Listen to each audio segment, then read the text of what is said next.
All right, what it do, everybody? Yo. Episode 11. Yeah, it is, man. Yeah, it's like clocking in now. Dude, on a weekly basis, let's go. So, I know everyone kind of gave me, or one of my buddies gave me a tip of kind of starting with energy and letting everyone know what we're talking about. Yep. So, usual shit, but some of the things we're going to hit on is we touched on it lightly last time, but we're going to we have a few video reacts and we're kind of give our opinion on Taylor Swift and just kind of the social phenomenon of what's going on and kind of give our, talk our shit a little bit. Sure. Another thing is there's a bunch of ads I've seen that are focused around Jesus, and it says like it'll have like a message throughout the commercial, and then at the end it'll say Jesus gets us, all of us, and then it'll have like this Jesus and us thing where like it's trying to just, I don't know, I just kind of want to get our opinion on that and see what the messaging is and kind of give our opinion on that. And then another thing is the end of the video, we're going to have a lot of stuff about politics and kind of our opinion on that. And I know it's heavy in an election year, so we have topics that relate to that and a little bit about the border, which kind of relates to that as well. Let's go, man. I'm excited for this episode. Last one was pretty good. Yeah. I feel like the momentum is picking up. And people are vibing with it. So fuck yeah. I'm loving it. Yeah. I'm in my Vader mode. Dang, all black? All black, bro. All black, everything. Dude. Well, the thing was, like, man, I'm not like conscious about the way I look because I'm fairly confident, but at the same time, there's some clothes that look less flattering. Yeah. You know what I mean? It's like when you're fat or out of shape, there's just some clothes that you're just like, man, I don't know if I should throw this on, Yeah. This one, what I've noticed and learned is that darker colors make you look better. Yeah. If you wear like striped or anything designed, you're gonna look a lot bigger. I feel like I tend to like darker. Like I like dark blue and like black stuff anyway. It just looks more like solid, kind of calm and solid. Color. Yeah. It's when you get like those pastel colors is when you start to. People are gonna ask a few questions. Yeah. He takes a little. He likes taking 2 left foot steps. He likes those bright blue Easter eggs. Same, man. He chases those butterflies and bubbles. Oh man. But yeah, man, how's your week? Before we get into this, like, how's your week been? Good. I was sick this week a little bit, so. But did you figure out what it was, or did you have an idea of what it was? I think it was a little cold or something. Yeah. But other than that, just pretty good. I'll be honest with you, man. I thought you kind of just like took a couple of personal days off. I was like, hey, I get you. Sometimes you need those days. No, it was weird. Like Monday I got home, or like on the way home Monday, I started feeling a little weird. Yeah. And then I got home Monday and I threw up. And like a lot of times my stomach's kind of weak. So if I'm sick with something else, like that'll be like a sign that my body's like sick. It might not be like a stomach thing. Right. So I threw up, and then I just threw up once, and then after that I was pretty much just like cold, little aches and chills. Right. But it progressively got better, and then stayed home Tuesday, Wednesday, but Thursday I could have probably stayed home, but I was like, I'm just gonna like see what I can do at work and like force myself to go, and sure. It was not bad. And then actually Thursday after work I went to the gym and hit a fucking workout, and I felt pretty good. I hit shoulders. Yeah. So yeah, that's good. Once you get that blood flowing, yeah, man, I felt good. Yeah, so that's what's up. This is I think my 3rd or 4th week in a row working out 3 days a week. How you feeling? Do you feel a difference? Like it. Yeah, you do. Do you feel more energized, or what do you feel body wise? It's just good because I don't think I used to play basketball quite a bit, and I still do, but in the winter you can't really play as much unless you go to a gym or something. So. But even with basketball, I feel like it's not as quite the same as the gym where you really get like your heart pumping, and there's something to that really like is helpful to like your health. Yeah. Your overall, like even your brain, it makes you more like alive and like it's a good stimulator, a natural stimulus. Because it's like, how often do we get our hearts to actually pump in? And it's like we get stimulus from like sugar and caffeine and our phones and computers and all these like artificial things. But like when you get that stimulus from like an organic thing, it's like feels good when you're burning that energy. Soreness, you're like, man, all right, I'm alive. I'm working out, kind of good, man. That's good. What about you? Ask me how my week went. Yeah. I kind of briefed Logan on this, but so we had Valentines. Was Valentine's week? Okay, yeah, I didn't even. Yeah, so Single over here, Lambo. Ladies, no, let's get it. But how was that for you though? it was good, man. We kind of kept it low key. You know, when you've been together for a while, I mean, of course you want to do nice things and stuff like that. But I think like new couples, they'll spend like a few $100 on a necklace, or you know what I mean. But when you're together for a while, Less is more, baby. exactly. And honestly, you learn that the time is a little bit more precious than the actual gift. Don't get me wrong, I got some flowers and whatnot, but so this week, when did it fall? On Wednesday? I believe. Yeah. It was Wednesday. So this past week, we went out to, we live in Leander, and we went to this thing. It was like a bar crawl. You ever done a bar crawl? No. Or you know what it is? Oh, yeah. That's, yeah. You hop bar to bar. Right, exactly. That's kind of like what the squares in San Marcos. Okay, so that's part of the appeal of that. People like jump around to all the different ones. I've never done one before. Yeah. Me, like, I hate doing that. I hate being around a lot of people. Really? The bar scene and going outside? Like, if I go to the bar, it's just to grab a drink, watch a game, you know, shoot the shit with the guys that I've seen. Like, I haven't done it in a while at my spot because I don't live there anymore. But that's kind of what I do. But Amanda was like, hey, you know, let's go ahead and try looking into this, because it was like a Valentines like edition, right? So there's 4 here in Leander. Do you think drinking is like a romantic?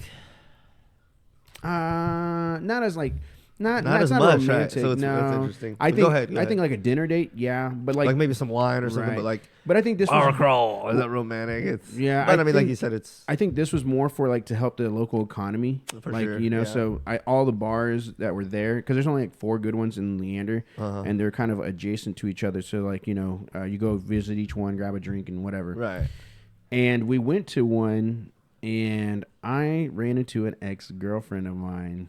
Ski. So, and I'm not going to give out names or anything like that, just to and I won't even mention the name of the bar, but the one that we went. There's to, only 4 here in Leander, apparently. so y'all pick. But anyways, we were there, and we walked in, and I'm kind of just I'd never been to this bar in particular before ever since I've been here, so this is our first time really checking it out. I get in there, I'm getting a feel for the vibe. When you're like in a new area or a new spot, you're just kind of like, let me scope out the scene a little bit, figure out where we're gonna sit, this and that, because there was an outdoor patio. And as we walked in, these 2 patrons left, and so I was like, oh well, there's a chair for me and her, or her and I, for those who are like, I know there's people out here that are like, you doing it wrong. But anyways, so we sat down, and as we're sitting, I ordered my drink, and she orders her drink too. And I look to my left. I look down. And I was like, oh my God, bro. I was like, that's not her. Like there's no way that's her. And I look again, and I was like, that's her. And I told the man, I was like, that's my ex-girlfriend from like 10 years ago. And I was like, she's serving drinks.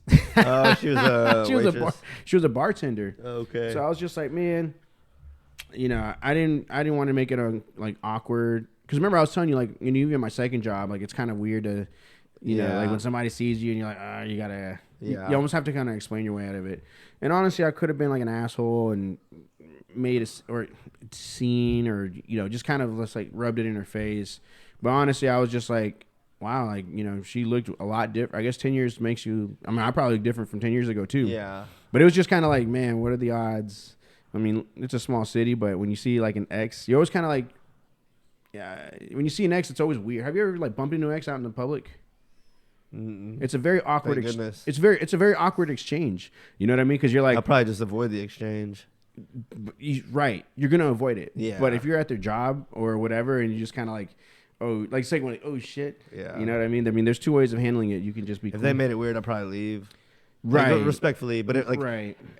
Hopefully, if they just realize like, hey, we're just 2 people, like, and that's 2 how people I kept living it. our lives. That's how I kept it, because I could have honestly been a douche and be like, hey, give me a drink, and but honestly, I was just kind of like, man, like it was just a trip, like I said, to see her out there. But here's my thing, right? Because I don't think she's gonna watch this podcast episode. She probably doesn't even know. I don't think she probably didn't even have social media. But from now on, she's gonna go into work every night as a bartender and be like, look at the door if it opens to see you.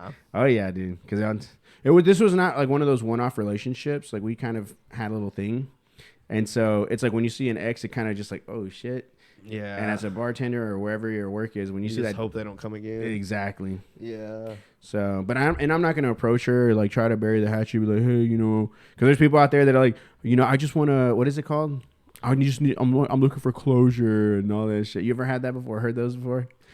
No. Well, I mean, yeah, but yeah. Nah, this isn't one of those. This was like, you know, I saw you. You know, it was good seeing you. Later, I probably won't go back to that bar ever again, just to avoid that awkwardness. But it was just kind of weird that, you know, you run into an ex in public. It's a very awkward thing. Yeah. It's a very awkward thing because you're like, I've seen you naked. You see me naked too. Yeah. But yeah, even then, it's just like, you never know what you're going to do in that moment when you do meet next. You're like, yeah. Hopefully you left on good. Yeah. Hopefully you left on good terms. You know what I mean? Sometimes you didn't. On this one, we didn't leave on. Does it ever end on good terms? I think so. Rare. Well, it's rare. It's kind of rare because it's always what somebody cheated on each other, or if it was gonna end on good terms, it probably wouldn't be ending more times than not. You know what I mean? Yeah, I think one of the yeah. I think if somebody's moving, that's what I was just about to say. That's one of the only ways that it can end where it's like not total bad blood. Yeah, because then it's like all right, life circumstances or whatever. Yeah. So, but yeah, man, that's kind of been my week, and it was very interesting. Yeah. So shout out Dos Equis. Dang, Valentine's Day this year was out of control. In what sense? I felt like they were just pushing it heavy. The economy's tough, bro. You're gonna they need something.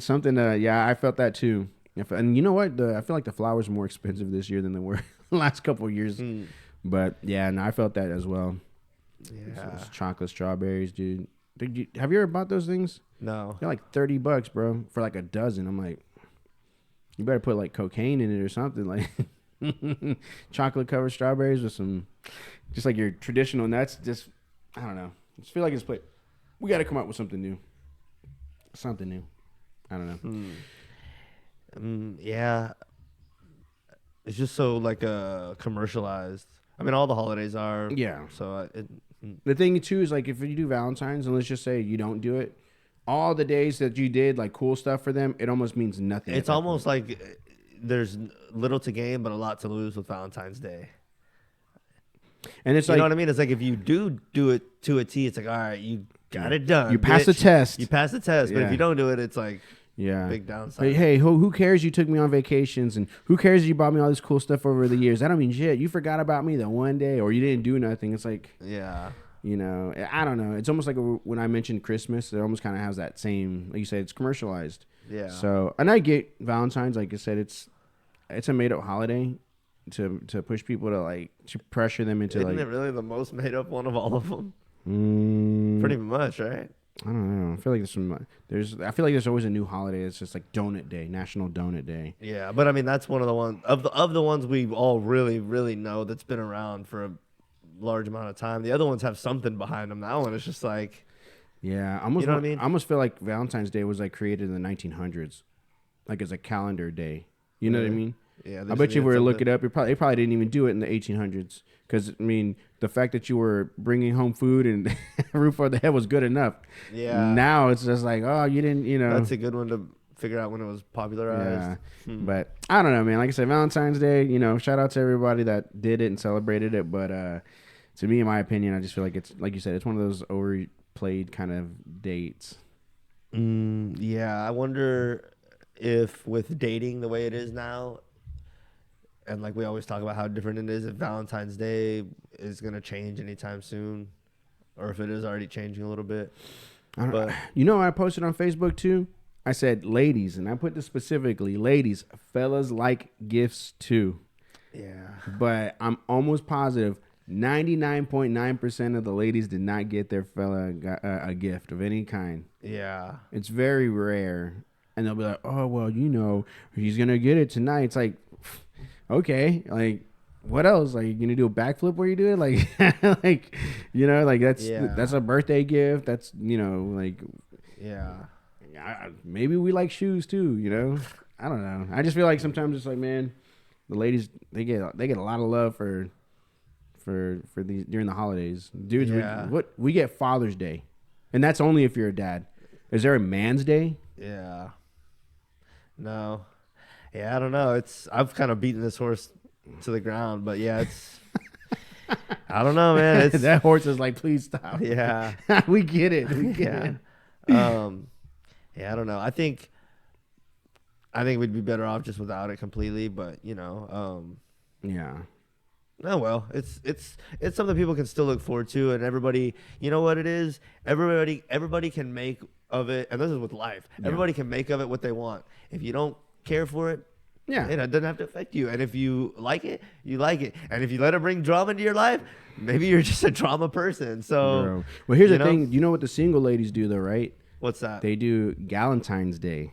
You ever heard of that? Have not. Yeah. So what it is? Where the single guys just stay home and chill. Yeah.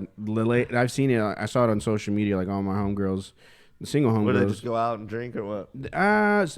Well, they get together. They'll do a get together, and it looks fun. It's like I can see the appeal to it. Like the girls, they just hang out, like I love you, like this. And it's not like a lesb fest or anything. No, like yeah, that. yeah. But It's it's like a girls' night. Yeah, but I'm like, y'all do that every weekend. Like, ain't nothing special. You just threw pink and red in that on the wall.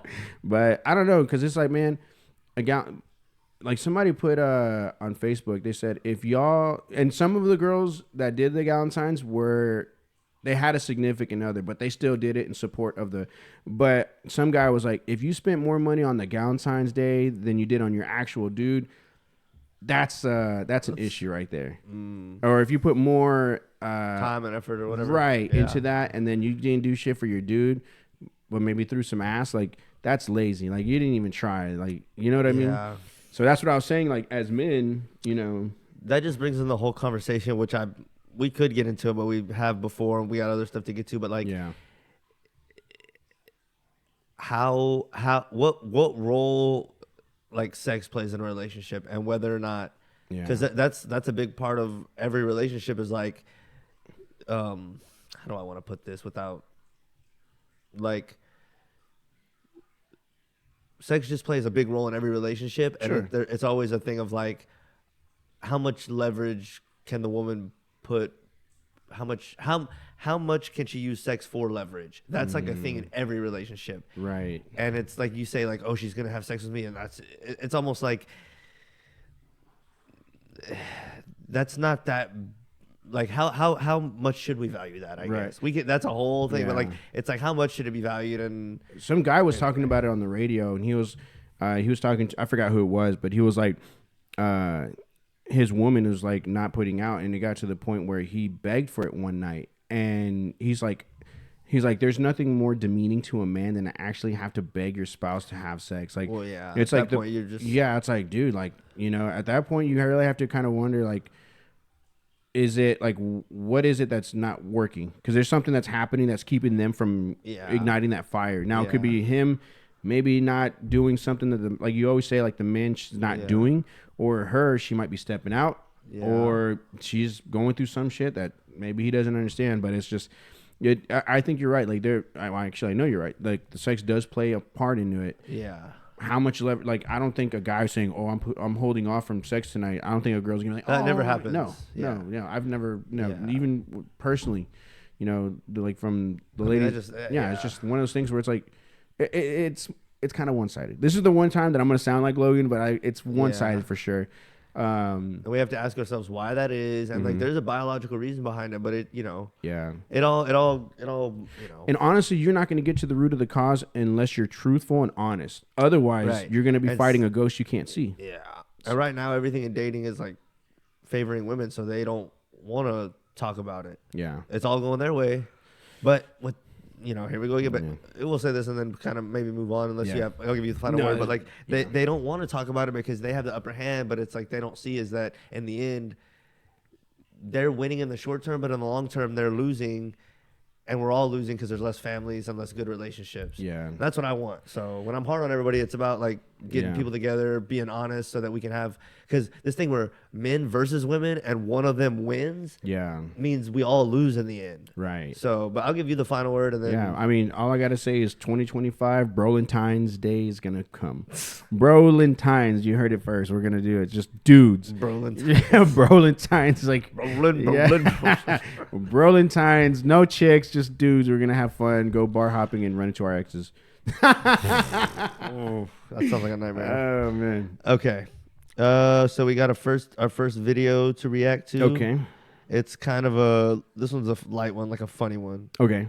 So here we go. And put it on the headphones. Yes. Okay. We're trying this new method this episode. Hopefully I will not have echo on react videos anymore. Let's go. So this young woman's car is on fire at Burger King, or someone's car is.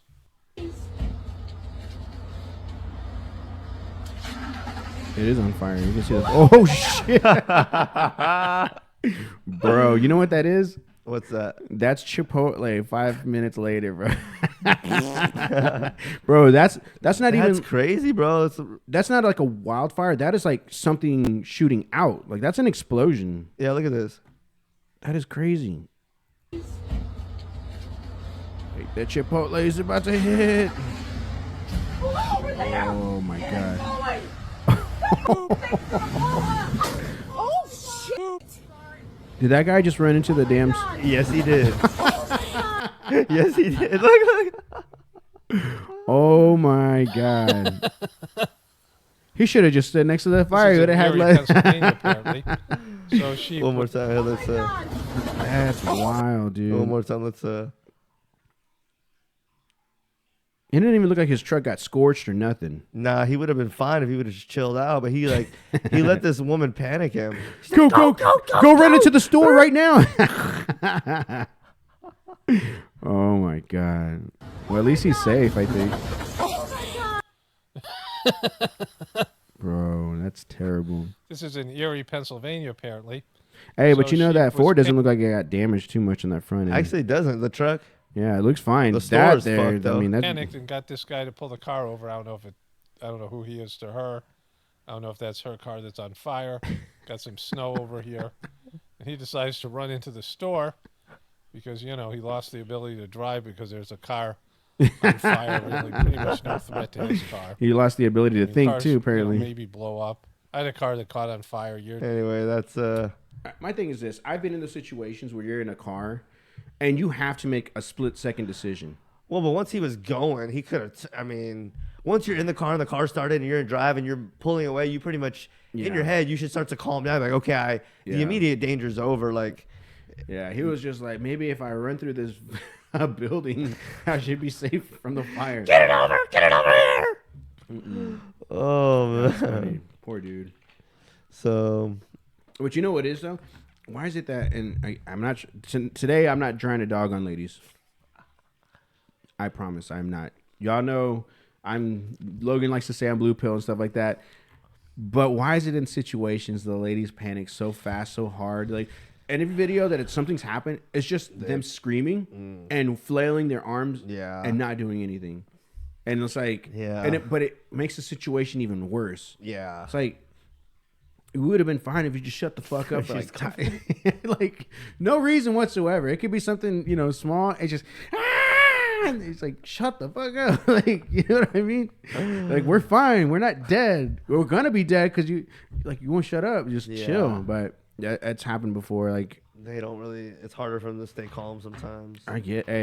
Sometimes, like, again, I'm not perfect. There's been times where I've panicked, but I'm not gonna go screaming. You know what I mean? Yeah. Just drawing attention to myself and like doing absolutely nothing about it. Yeah. That was my favorite. She's like, Crash into the building. You'll be safer. ram me. Yeah. Dumbass. Oh, God. All right. On to the next. What's the next one? This one is a little something about Camron and Mase, I guess, have a podcast. Okay. These two goobers. Respectfully, though, I mean, they placed no. in hip hop. They've made a name for themselves. We'll say that. I don't put as much respect on their name. You don't. They're a couple of North goober faggot booty bandits. Mase, you can tell right here that he's still fruity. He doesn't know if he wants to be a pastor, a podcaster, a rapper, or a gay dancer. And Camron, he seems a little sus too, honestly. I don't know. Anyway, here these two guys are talking about the Usher and Alicia Keys thing because everyone was, Usher, he looked, bro. It's like so predictable what people are gonna say that Usher always getting a little handsy with Alicia Keys and I wouldn't let no one do that to my woman. All this. Guess what?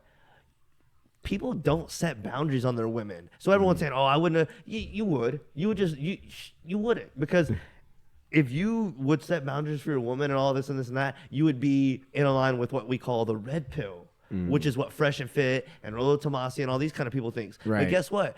It's the minority of people that listen and agree with them. So be that as it may, everyone likes to say, "Oh, I would have." No, you wouldn't. Here, I'll say that. Are you finished or you? And then I had something else, but go ahead. So here's my thing. Usher is he And that performs. seems so acted out and fake to me. So here's the thing. He performs in Vegas. He's a resident there. So he has, they have the shows like they do like weekly or monthly or whatever. Right. Or they'll sign for a year and they do it once a month or once a week for a Right. year. So that's what he's whatever. doing right now. Residents in Vegas. One of the biggest things, and this is where he started gaining more notoriety. Right. Was you saw that when he would Keke have Palmer. that situation, other women, like he'll go to them in front of the dudes and just straight pretty much just get real handsy and stuff like that. And in the beginning, it was like, oh my God, I can't believe Usher did that. Yeah, and but then it started to become like a. Then it was like he was like almost kind of like looking at the dude like, yeah, this is what I'm doing. Right. And there was this one incident where this Hold lady. on, let me ask you something real quick. Yeah. If you were single, like if you were like Usher and you are like doing this because you like the woman, right? Are you gonna look at her man? Just hypothetically, no. if Josh Esparza becomes a hit, right, and there's women approaching you and loving on you, and you get one that you want, right, and you're like, fuck yeah, I'm about to whatever. Yeah. Are you gonna like look at her man? No. But here's the thing. So Usher was. That's like a weird. Usher's kind of like, and he's feeling himself. He's 45. Apparently, he's in the best shape of his life. Whatever. But the thing was like he started doing that, and it was at first the women were like, "Oh, I love this and that." Then there came this one time where he got a lady, and she just politely said, "I'm good. This is my guy." And the guy was like, "Yeah, that's my chick. You can go somewhere else with that." And everybody's like, "Oh, I can't believe she couldn't, like they were more like not understanding why she was like, I don't want you. Someone can't do the right thing." Yeah, and they were like, "Oh my God!" So they were dogging on her for like standing up to to the peer, because most people in peer pressure moments they're gonna be like, "Oh," but she was like, "No," and so everybody was like, they noticed that happened. My thing with this is that me as a gentleman, right? I try to present, and I'm sure people are like, "Oh, you're not a gentleman." When I meet somebody's spouse, girlfriend, fiance, or whatever, I don't add them on social media. I don't, I don't. In fact, when I meet somebody, it's very rare that I'll hug their spouse or their wife or whatever. I'll shake their hand. Yeah, but I'm not gonna put my full arm around them. There's like a buffer there, like a right, level of respect. Like, hey, I respect you. Now, and here's the thing too: if you're a celebrity, why are you gonna go for someone that has a man when you can get a lot of chicks? Because they want to put on that This is a good show. Yeah. So here's the thing. Well, we'll play into this, but we'll play the clip. But I have my opinion on it, and it might be indifferent to what yours is. Yeah. But we'll let the clip play and see what they have Mase, to say about Camron, Usher, and all you fags are a bunch of booty boy bandits. And I think Usher is gay. Well, you heard about him having herpes, right? Way back, or like 5 years ago or whatever. Yeah, when he had that one. Yeah. Was it the BBW too? Right. So I think he's gay. This whole thing with Alicia Keys was choreographed. I mean, come on. It's going to be on live TV, and it's a dance, and it's a show. Yeah. This is a show for entertainment. Let's not forget this, people. This is literally the halftime show. Yeah. For entertainment. It's choreographed. It's practiced. He didn't just get up there and freestyle it. Yeah. J-Rock's boom bap on the. I mean, get real, people. Yeah. They had the clock thing, and all this is all set up and timed out. They practiced these weeks before, like. Yeah. So you don't think they're practicing different? Oh, I'm gonna hug you like this, and she's like, "Oh yeah." It's all together, bro. Right. Yeah. You don't think Swizz and people are there watching the practices and. Yeah. Come on, bro. It's like when two people kiss in a movie. It's fake. Yeah. It's part of the contract. We're kissing each other, but we know it's for the camera. It's like what Adam 22 tried to say. That's a whole different thing. But like, this was choreographed. This is a show, literally. Right. So I just think it was acted out. When I was watching it, I was thinking like, this looks like a dude that is prepared to do something that he wouldn't naturally do. As far as like, when he was like looking at where he was gonna have to touch her. Oh yeah. And like putting his hands just so, like, if you're a masculine man grabbing a woman's ass, you don't have to fucking try. You just do it. Yeah. And he was like, it seemed calculated, like what he was doing. And then his smile was like a cheesy little. Yeah. Like, if you're like a masculine dude, like getting close to some chick you really want, are you gonna just like Drake and but shit? Who's like you? But honestly, most singers are not masculine like that I can think of. Most, but so that's my point. yeah. But anyway, I just don't think. I don't know. That's just my perspective. But here we'll click over to the. I never thought about that. I can't. Several little things when you start thinking like, is this how I would act around a woman that I was attracted to? It's like, I don't think so. Did you see he got married though? Right after that. Who's that? Usher. Really? Right after the halftime show, he married his longtime girlfriend, who everybody was giving him crap because they're like, "What are you gonna do?" You could have done better. Oh. But anyways, we'll go ahead and play the clip. Okay.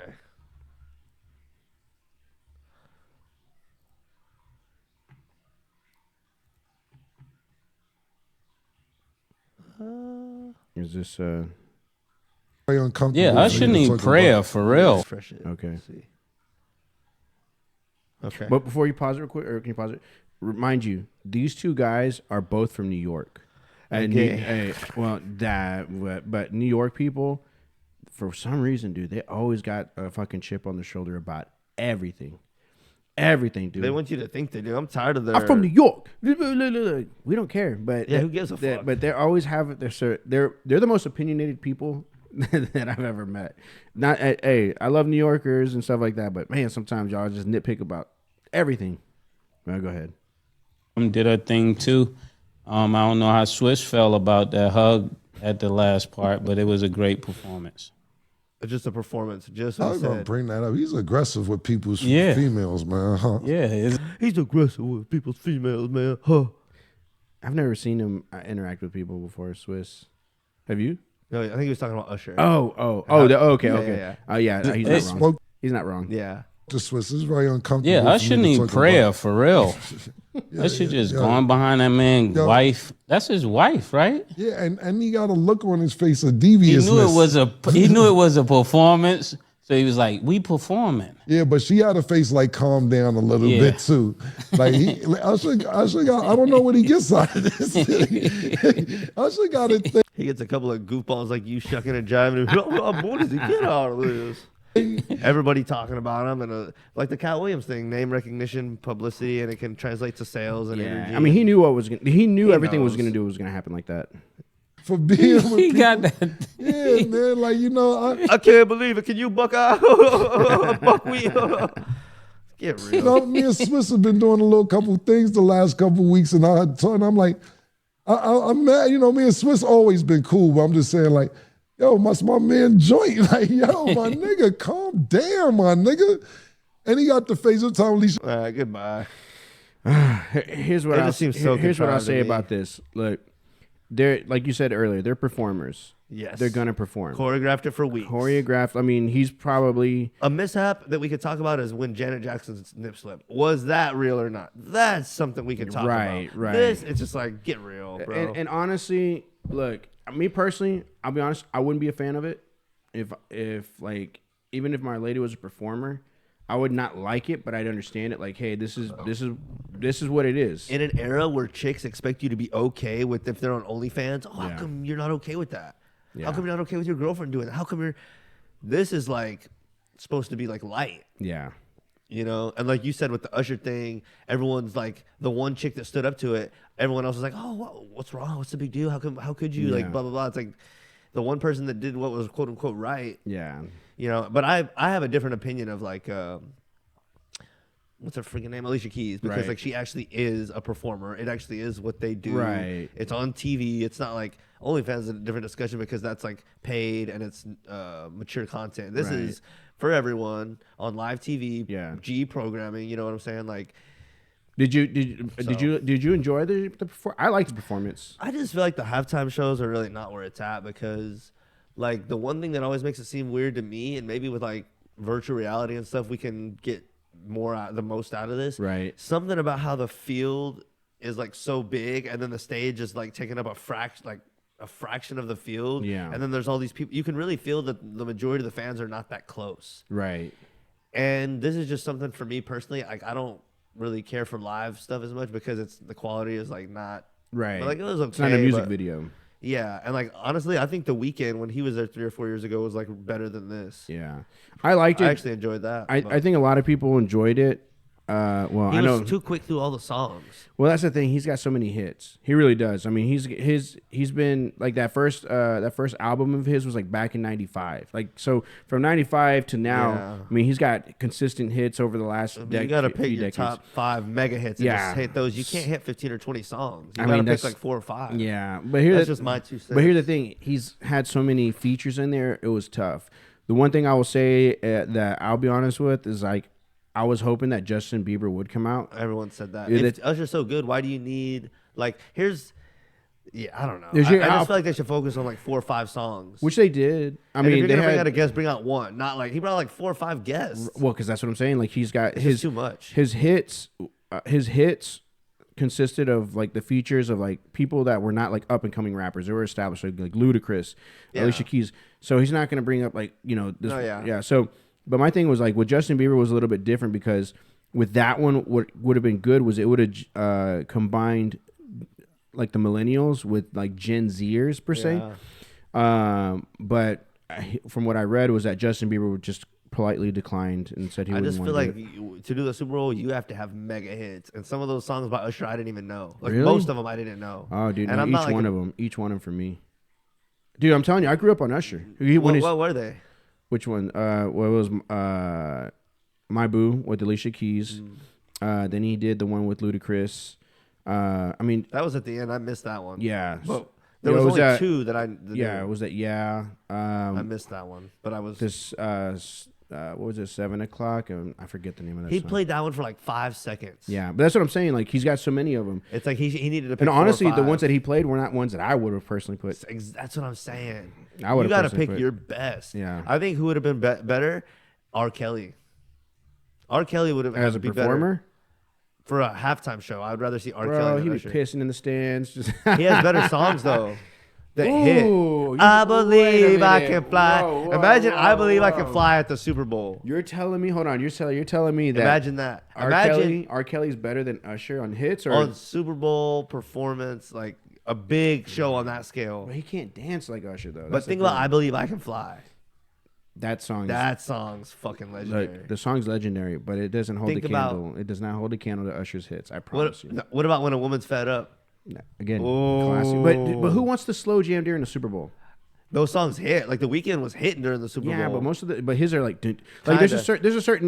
certain BPM Yeah. that you want to like engage. Like somebody I agree too. I agree Yeah. for some, but sometimes I think the voice, because like if you have a really powerful, actually good, talented voice Yeah. in that big stadium, I think it would travel far. And like some of the fast songs with the equipment they have, Right. it's like trying to pump out all these sounds, and there's he almost broke his neck doing the skate thing. The skating. Remember when he slid see, under? it's like maybe there's something to having like a simpler song that's Yeah. better, and the artist is not trying to do all these like simple but good. Right. And that's what R. Kelly has, like simple good. Boosie brought up that point, and I was thinking like, damn, he's kind of right. Like Yeah.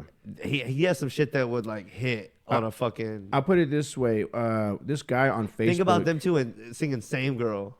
Oh, I forgot about that. But again, That it's just- shit would hit. So- well, I better at this party in Um, Chicago. So this one guy on Facebook, he said the performance was good. He's like, but I would have preferred, why can't they put on he goes, why can't they put on like AC/DC or George Strait, like, you know what I mean? Like he was complaining that most of it was like it was too modern, you know what I mean? And then on his Facebook post, he said, All right, everybody. Sorry about that. We had our camera overheat, so just one of the growing pains. learning curves. Yep. Yeah, growing pains. But yeah, we're back on, so it didn't affect the show quality or anything like that. We just We got knocked off, Yeah. so we'll have to restart. But Yeah. overall, at least hopefully we'll be good. Sometimes we forget So- because it's like a machine. It's like us, things can overheat if it's not taken care of. Yeah. But we're so spoiled that we're like, why isn't it working? Why isn't it working? I Yeah. know it's 105, but why isn't it working? All right. All right. So But yeah, I guess we just finished off the. we were kind of talking about the Alicia Keys and Usher thing, Yeah. and like, Yeah, but it's all entertainment at the end of the day, and people like a good show, and Usher delivered. I know the ladies liked what it. were I feel like we had gone somewhere else off of that. I don't remember. I don't know. Oh, because we were talking about R. Kelly and like his hits, and then like, but what kind of songs would perform well and that kind of thing. I remember what I was saying now. This guy was saying like, how come they didn't have Rolling Stones or old stuff? Yeah, and he was saying, why is this thing being catered more to like the younger generation? And I had to let the guy know, Usher is not young anymore. Like all the people that he's like all like the new stuff. You're just old, sir. Yeah, you're super old. That's what people were saying in the comments section, which I felt bad for the guy because I know what he meant. But it's like, dude, like even like rappers like Jeezy and all them, dude, like they just can't get stuck in the past. It's like, man, like I mean, I'm guilty of that too. You know that. Yeah. And I'm over here thinking like, why aren't they put on like this and that? And you're like, dude, like it's just nobody old. listens to that anymore. Yeah, but you get old, man. That's what happens. Yeah. So okay,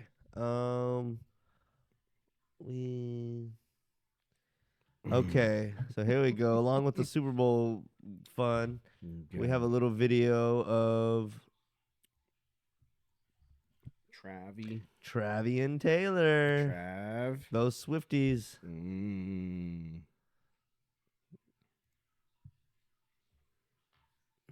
This was directly after they won the Super Bowl, by the way. Yep. But before you start, my bad. You good? Did you know there was an interesting stat that came out about the Kansas City Chiefs? What's that? The last 3 Super Bowls that they've played and they won, they never had any holding calls at any of those games. Yeah, Isn't there's that a lot of interesting? suspicious stuff about them. Isn't that interesting? Yeah. 0 holding calls. That's impossible to have a football game without any kind of holding. But yet the Chiefs managed to win 3 Super Bowls with no holding in any of those games. I've also seen over the past week, there's several clips from different games where Mahomes is running and he's about to get hit, and the person that's gonna hit him either turns away or barely touches him and doesn't tackle him. Yeah, and it's just real shady stuff. But it's not rigged though, right? I just want to make sure that. I mean, and the thing is, in the comments, a lot of people are like, "Oh, y'all need it." A lot of people are like. Where I feel like in the past, a lot of people would have been trying to poke holes and say it's rigged. A lot of people now are defending it. Like, oh, it's not rigged. Get real, get real, get real. It's like people just want to, I don't know what it is. People. They want to believe. They don't want to be wrong. And they want to believe. Yeah. Well, Santa Claus ain't real either. Yeah. Wake up. So here we go. Las Vegas! Viva Las Vegas! Viva! Viva Las Vegas! Y'all hear this? Was he drunk? He had to have been drunk off of power, bro. Listen, this is he was. I mean, it's a character he was putting on, but I never really, I never really cared about Travis Kelce up until when he got with Taylor Swift. I'll be honest with you. Mm-hmm. I knew he was one of the Chiefs guys, right? But all of a sudden, he's became this larger than the team kind of person. Yeah, I don't understand. It's all contrived, but people can tell. But here's the thing: he never would have had that if he didn't get. Yeah. And I don't know if you saw that incident when he bumped in or he ran into Coach Reed. Did you ever see that? Oh yeah. That was a big thing. Yeah, and they, I think it was post game interview. Andy Reid was like, "Oh, it was just kind of pretty much just excusing it and stuff like that." But if he had done that to Belichick, Jimmy Johnson, any other coaches, if he would have done that, they would have sat his ass out the game. Yeah. I don't care. We're in a different time now where superstars have more of a reign. Andy Reid's like, "Oh, he's just passionate," and I said it in my Facebook. A lot of y'all motherfuckers are confusing passion with anger issues, and that guy right there. I mean, I don't know if you've seen him in videos where he's out, he gets drunk. He's like a frat boy that just never grew up. Yeah. And I mean, dude, there's no telling what's going on behind those doors with Taylor Swift. I almost hope it's not like a Bobby and Whitney thing. They're probably not even hanging out. I don't know, but I mean, the guy, dude, I'm starting to find him less likable. Yeah, the more you know. The more you know, the more he opens his mouth. It's just dude, I don't know. There's something about it. Just, it's cringe. Yeah, he's not a likable character. I don't like him. Yeah. I know the guys are like, "Oh man, he's the man." No, he's not. No, he's a 19-year-old, 45-year-old guy. Yeah. Here's this douchebag at Barstools who wants to tell us how to fucking think. I love Barstool. That's where I get all my My thoughts. Example in history of haters. And it's very real. Like there is a lot of people who are like, this is bothering me. I actually didn't even listen to the audio because it would piss me off too much. But like someone tweeted the in-game footage of her on the Jumbotron chugging, being like Taylor Swift chugs to a mix of boos and cheers. If you booed Taylor Swift, I will boo Taylor Swift. Fuck you, asshole. I'll boo whoever the fuck I want to boo. If you chugging a drink, you're probably you're the biggest misogynist in the history. Yeah. I am a big misogynist. You're a cocksucker. Yeah, Like, at that point, any other mega celebrity, you lose. Yeah. He's a common man. He's Yeah. the coolest dude. Yeah. Standard way to get a cheer at a game is Ever. to be a celebrity on the Jumbotron jump. We don't like her. We are that's the industry trying to push someone, and we're saying that we as the people don't want it. You know, this guy, Also, You're like, he probably let me opens just his say bag of this. chips with She's gone scissors. to the game for like 24 straight weeks. There's not even 24 weeks in the season, dickhead. Like she's a football fan at this point. You know what I mean? Like she's earned it. She's been there. She's that's been a all it part of the takes. ride. Where's your Swiftie t-shirt? It's true. Yeah, is that all it takes? This guy goes, she's earned it.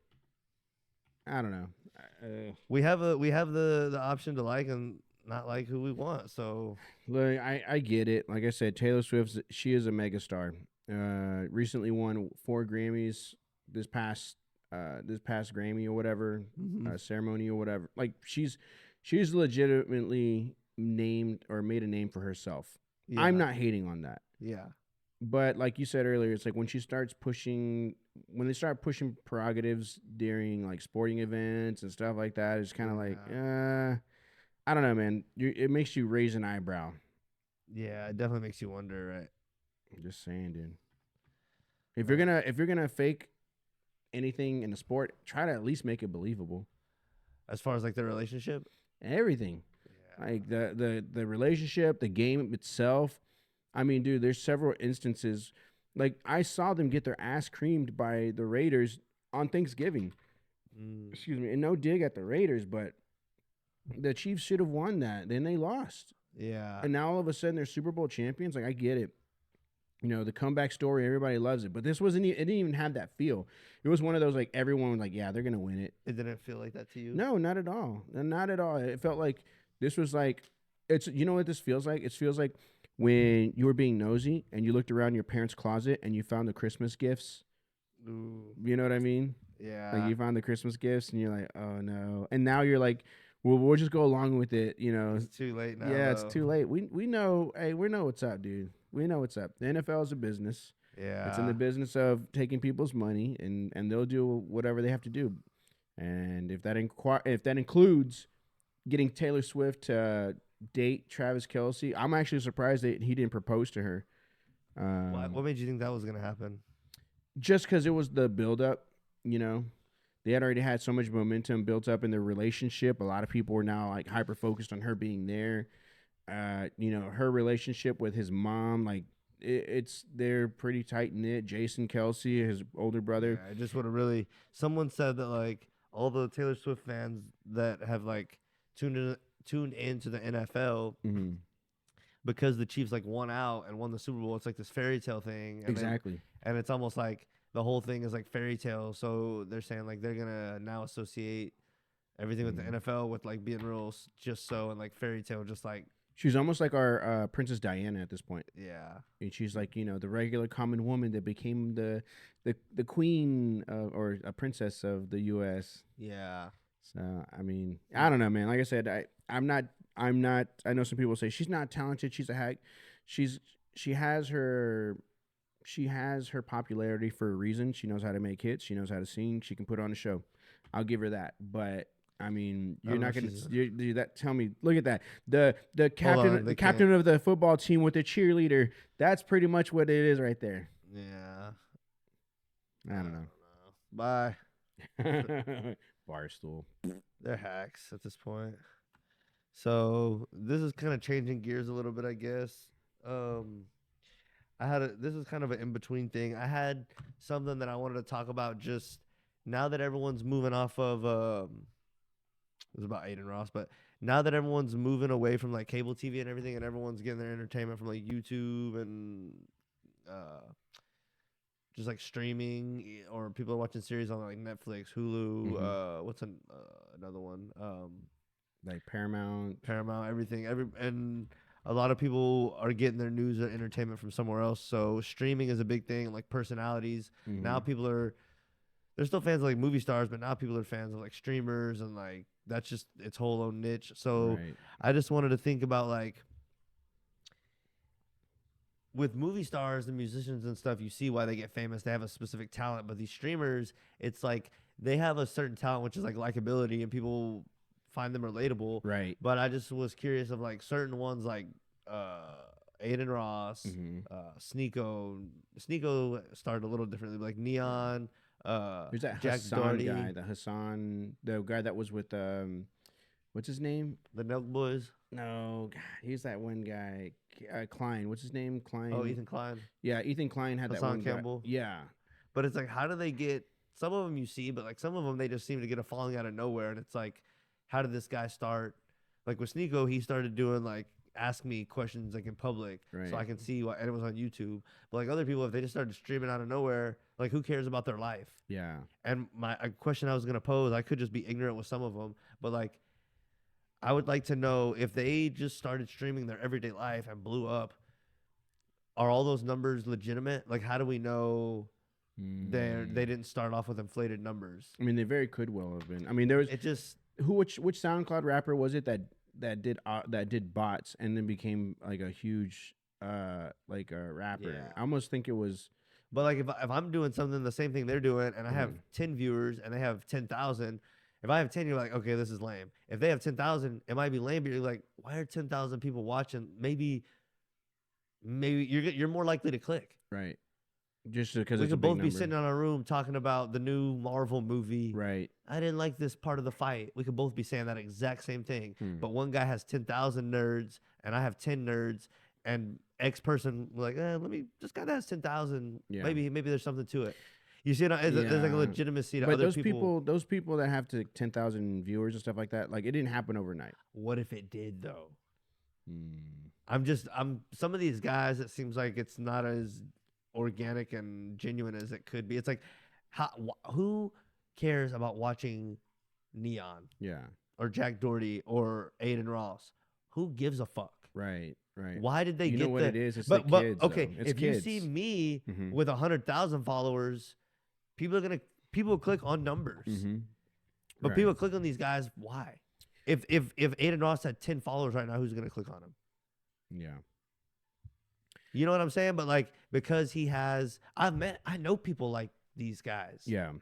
You know what I mean? Yeah. It's like these guys are normal dudes. It's like, I don't know. Maybe I'm wrong as hell. Yeah. But it just seems like maybe something's art. Maybe not. Yeah. I think these guys, they put in the work, whether through they do put in some work, but I just want to know if you're streaming for like less than 6 months and you already have thousands and thousands, I have questions. You know, and maybe it was organic, and maybe they just got lucky and hit a right algorithm or whatever. But yeah, I'm listening. Okay. So anyway, that's just my 10 cents on the new streamers. And I guess kind of the comparison I wanted to draw is like, we think now in the time of the internet, where we see all these people that come up through fame, and we get to experience it a lot more organically and a lot more firsthand. And I think Vlad on Vlad TV even said it, like, because of the internet and we have that connection with artists and stuff, a lot of times we get a hand in picking who we want to blow up more than we did in the past, because they don't have to go through these big entertainment medias. They can kind of go through the internet directly to us, and we get to choose who gets the viewing number, so we get to pick who really blows up. But I'm just questioning if that is even as authentic as maybe we really think and has been presented. So I was just telling the audience, like, Vlad presented this, that like, because the internet and stuff's more direct, they don't have to go through entertainment outlets and like through the numbers of like YouTube and streams. We get to pick like who blows up more or less, maybe more than in the past, right? Because they don't have to go through radio or like said media outlet or have connections. They can just release it, and if we get enough views behind it, we get to pick who. But what if it's just not quite as organic as we would like to think? So, I mean, I think nowadays it's easy to. I think people just want to click up with whoever they relate to the most.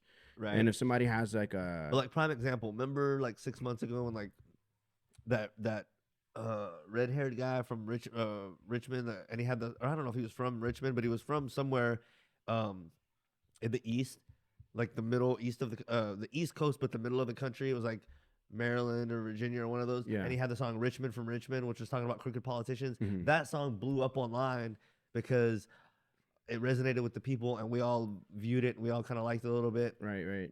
And like that's one of those things where you have a chance to at least. Yeah. But that doesn't mean everybody's going to be organic. Just because it can happen easier, and that's a good thing, doesn't mean every time it will be. Yeah, it's always weird when you see somebody that was like a smaller, either a YouTuber or an artist that would like, because I've seen a few YouTubers that I followed and they probably had like maybe 10, 15,000 followers. And then they blow up. And then they blow up, and Yeah. then it's like they got 100,000 followers, or now they have 500,000 subscribers, and you're like, dude, I remember when you didn't have anything, and your content was as good as it was back then. That's a little suspicious, right? I mean, but then again, the algorithm helps, right? Algorithm If helps. you come out and your content's like A1 from the beginning, that's a little shady, but you know, whatever. Yeah. Well, who knows? Yeah. So, yeah, we didn't even watch the video yet. Oh. So here's the video. Bradley, let's say you're a streamer on Twitch and you get 500 viewers. Yeah. You can come to Kick and we're automatically gonna offer you a base salary pay. Bro. Automatically. It's like they really, really like have my back, and they've always make sure my pockets were good. Like, are you an owner in any sense of those things? Of Kick, yes. Of Stake, no. No. Okay. I have equity in Kick. Okay. Yeah. Not trying to pocket watch. Is it a good amount? It's a good amount. Yeah, because I'll be honest, when I first saw Kick, I was like, Pete with Twitch, I don't know. The things that they're doing, the plays that they're making now, Yeah. I'm like, bro, these guys, like, and then seeing what's happening to Twitch, you're like, even though it's funny because Twitch is owned by Amazon. Yes. So they have unlimited bankroll. Yes. But they don't seem to see, for some reason, the value in like streamers, because they were talking recently about like they're not gonna offer anyone deals. You saw Yeah, that, right? yeah. So the CEO went on, he said, I'm not gonna offer anyone any more deals. Now check this out. I'm not gonna say when, but the next 1 to 2 months, Kick is launching the creator program. Right now it's in beta. Yeah. So what it's gonna be is, Bradley, let's say you're a streamer on Twitch and you get 500 viewers.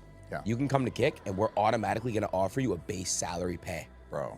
Automatically. It's like they really, really like have my back, and Yeah. they've always make sure my pockets were good. Like, are you an So- owner in any sense of those things? So let me get this straight, because again, and I think this is where I'm starting to get out of touch with like the younger generation, right? Yeah. Because like you mentioned this, and you've hammered these points several times already, that the live thing, a lot of people love it, Yeah. and I've not really necessarily seen the value or like the idea of it. Like, I know what it's about, Yeah. but I'm like, what are you doing that's keeping people locked in? Like, I've seen people that I followed, like for instance, this one guy, I forgot his name, but he was talking about the Savannah Soto case. And of course, at that time, it was like generating a lot of interest. So yeah, you gotta have something good with the main thing is there's an excitement to feeling like you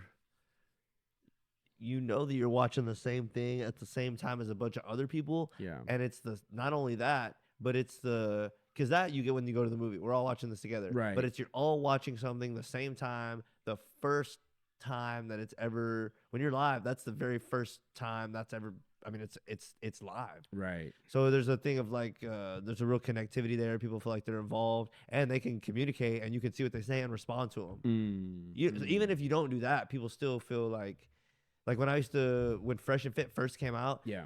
it was like super fun to watch it every night, because you get home after work, you're like, what am I gonna do tonight? You can watch an NBA game or something, and those are fun, but Fresh and Fit was like, it was new, it was fucking fresh. Are you talking And about the recorded or the live one? they were live. Okay. They would go live in the Gotcha. beginning every fucking night of the week. So you're like, damn, I get home, turn the computer on, they're live.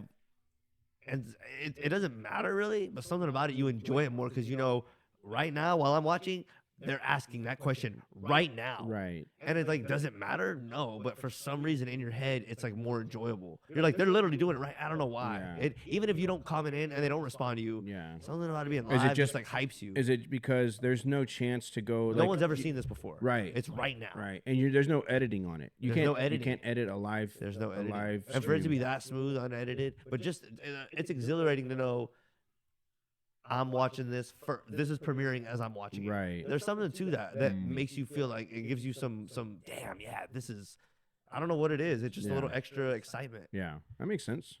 And but yeah, and then on top of that, if people want to, they comment, and then if the creator wants to, they can comment back and have that interaction, influence the show. That's even another level of it. You know, like super chats or just chats in general. Man, I guess this is where I start to get old, man, because I'm just like I like I said, I can't find an entertainer that I'm locked in, or that I'm, you know, like I said, like I'll do the news, like a live news or something like that, but I have yet to find that one, and I'm sure they're out there. But me personally, like I just, like I said, this is kind of where I think that I'm starting to realize I'm getting older. But I know, like I don't know if my son Jacob, if there's a streamer that he follows. Because see, I can't watch just one person talking for a long period of time. Like I've done, like because that's kind of like it's just not as much for me. You know, it's not as polished and like. You ever heard Bill Burr when he does his? I've heard him. His stuff's good, but it's just not quite as polished. Yeah, you know, and it just is what and it he's is. funny. Like, Don't get me wrong. He's funny, but it's just him. Even Tim Dillon has one where he does kind of, I feel like, plan it out a little bit and have things to talk about and have good stuff. But it's hard for me to watch a whole show. I'll watch like 20 minutes where he rants on one thing and I'm like, okay, I'm kind of done. But the thing with Fresh and Fit that appeals too is like, it does have downsides, but one of the appeals is like there's a bunch of people, new ones every time. And so there's. But Twitch, I think, didn't they get more tighter on their restrictions as to what you can and can't say or do? I'm not as familiar with them. I'm not either, but I recall, I think it was Ninja or something. Now, granted, I think what they did, I think he said like a racist slur, which I can understand, like, but they tightened up on it. Yeah, so I can see where they were coming from on that, especially when you're, you know, like Ninja, that Fortnite guy. I mean, you know, you drop the N-word with a bunch of 12-year-olds that are watching, it's not going to be a good look. So I can see, like I said, when Twitch would, you know, come in and do some, you know, something to kind of like enforce a rule, but like. At the same time, you just kind of have to wonder, like, okay, cool. So, what? Again, for me, I just trying to find the appeal to what it is that makes these lives go. But until we start going live, right? Then I'll be like, oh, okay, I get it now. Yeah. I think there's something about the liveness of it, but you have to provide something to.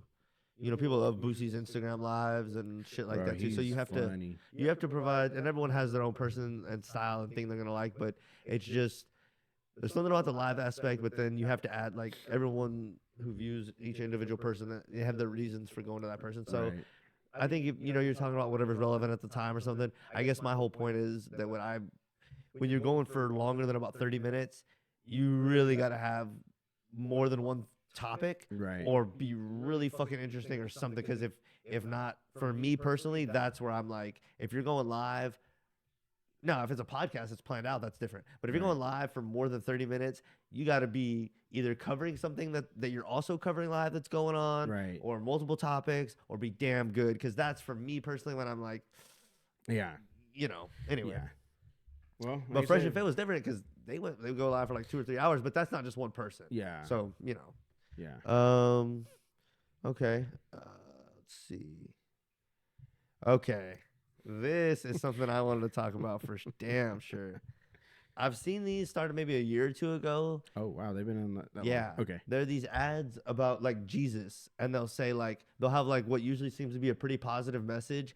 And then it'll say like, it'll have like several photos or images or videos, and then they'll all be with a theme. And then it'll say all of us, like we've all been there, all going through this theme. And then it'll say all of us, Jesus. Like Jesus gets all of us and all this thing. And so I just kind of want to think of like one, which I don't know, I should look this up, but like who I would have to assume the people responsible are Christians. But I guess my other thing is like, could it be, or not could it, would it, should it, but could it be like with BLM, really we found out those people were not like, how would I say this? I guess they were black, but they were not sincere. They were not sincere. And they, how do I want to say this? They were not sincere because at the root of their movement, they were not putting, their common denominator was not, let's do whatever we can to help everyone that's black and put problems that affect black people first. for instance, these people were like into the LGBT thing, and they had no problem pushing along that agenda along with the black thing, even if it hurt the black agenda. It's like I thought this was about being pro-black and making sure black people have it all fair, no matter what. Right. And that's not what it was. You know what I mean? Like, there's a lot of people that. You think there was like an ulterior motive or like 100%, something that was 100%. behind it? Okay. And there's a lot of like what I would call down to earth, grounded black people who saw through that shit. Yeah, and who want what's best for black people, but also want what's best for everyone. And they're not like they just want black people to be treated fair. They don't want us above you.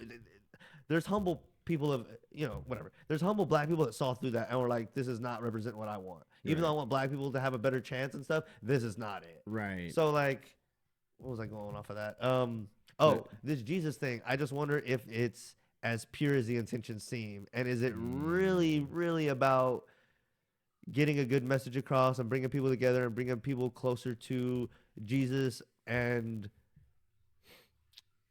God and the truth and love, or is it about something else? Because the Black Lives Matter thing was not about. It wasn't about doing everything you could to make Black lives people's better, and that's it.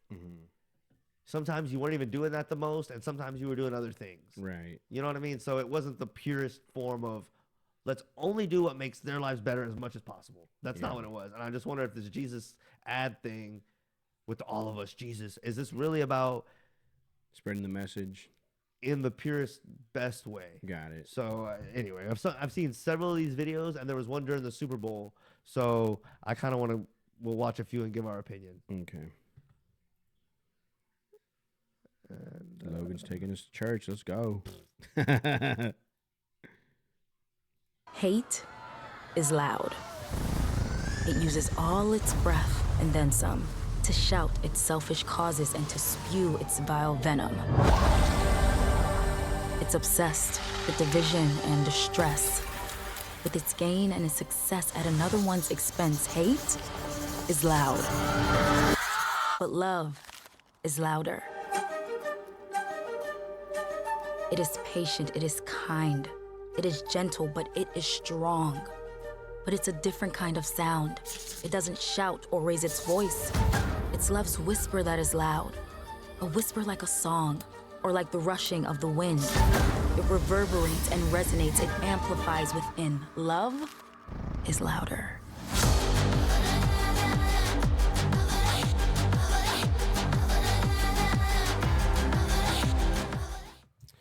Interesting. Yeah. So here's the thing. It didn't provide a website. No, yeah, it was pretty ambiguous, right? Yeah, I didn't provide a website or ask for donations or anything like that. So, like, I would like to know who is behind this. Like, the problem is this is where I have a concern is, like, what ends up happening is a lot of these youth ministers or, like, Joel Osteen, like, they'll have this incredible message. And here's the thing, as a pastor or somebody that's in, you know, that's in the ministry, we'll say, there's a level of status that you hold within the community. As an officer, like, okay, hey, we're going to hold you accountable to the law. Yeah. You're a doctor, you know, we're trusting you with our lives. But when you're a minister or a pastor, there's not accountability, you think? No, I think there is, but the thing is like, what ends up happening is there's some kind of controversy that always comes out.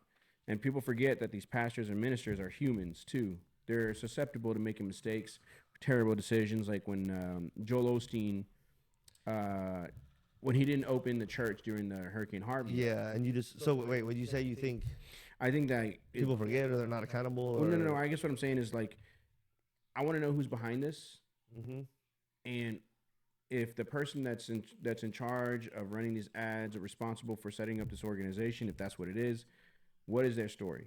Yeah, what's really? Yeah. Let's dig deeper. All right, I have a couple more of these videos. Maybe one or two of them we'll skip, but there's definitely one that I wanted to, one more that I wanted to react to.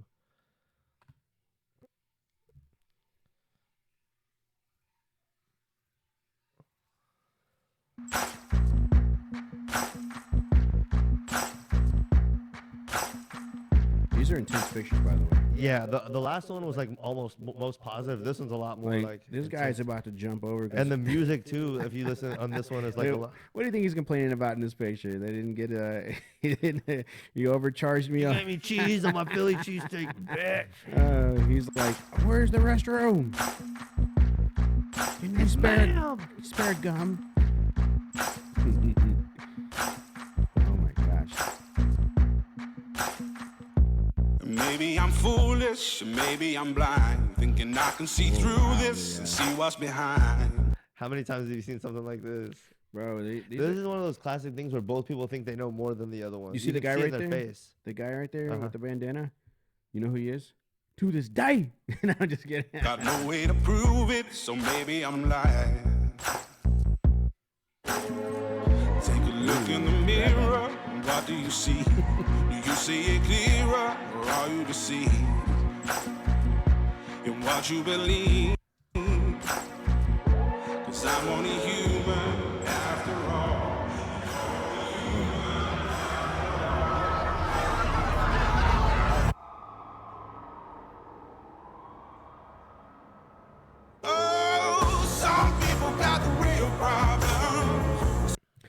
What do you think about that one? So here's my thing. A couple things. One, when I see pictures like that, I'm like, how have we not had civil war yet? Like, you know what I mean? Like, these are pictures of like, you ever seen those countries that implode from within and then they start, you know. Don't you think that's gonna happen? Yeah. Well, that's what it looks like. The other thing is, the more that it's emphasizing, like this video is like getting more specific. Like, okay, now there's a white dude and a black dude.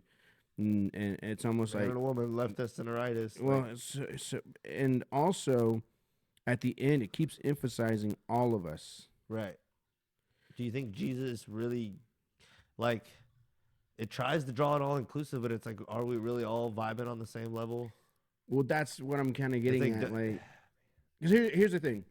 I was talking to my go ahead, well, and then I have a thought. Here's my problem, because like you said, it's a very vague message, and it could give the wrong idea depending on what you think of it, right? Nazis were Christians, or they thought they were doing the right thing and they thought God believed in them, right? So it's dangerous to think God's on my side, because you could take two different messages from that video, probably, right? That's what I'm getting at.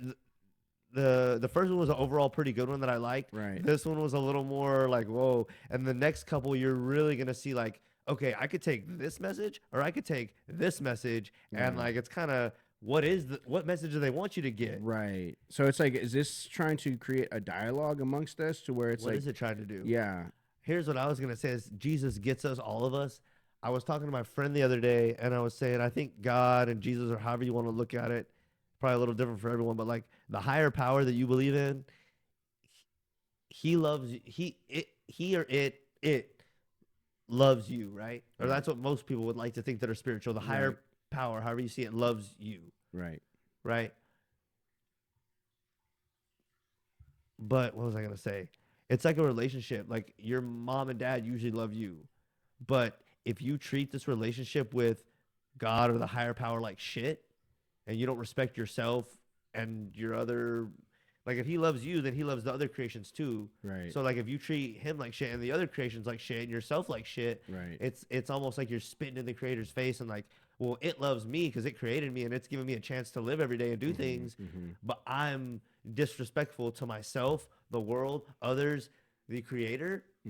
It's almost like if a parent loves you, but then you don't love that parent back. Right. It's like, do you think that parent's going to keep loving, maybe not with a parent or a relationship, a friendship. Right. If there's a relationship where that thing loves you and then you don't love it back, that's a dangerous game to play, because at some point, maybe you sever the relationship, or who knows? But Right. is that a healthy way to be? Like something's loving me and then I'm just like, fuck that. So it's like, does God and Jesus probably not something, Jesus and God. Well, So here's the thing. They're pushing Jesus. But that's what I was going to get is, like, at. if the higher power of God, Jesus, however you want to see it, loves you, and you don't love that thing back, and you just, it's like, yeah, I don't know. It's interesting. My thing is this: is like, they didn't say Buddha, they didn't say Muhammad. Yeah, it's specific. This is specific, and so it didn't say God either. It said Jesus. It said Jesus. So it's kind of like this could rub people the wrong way depending on who you are. Because,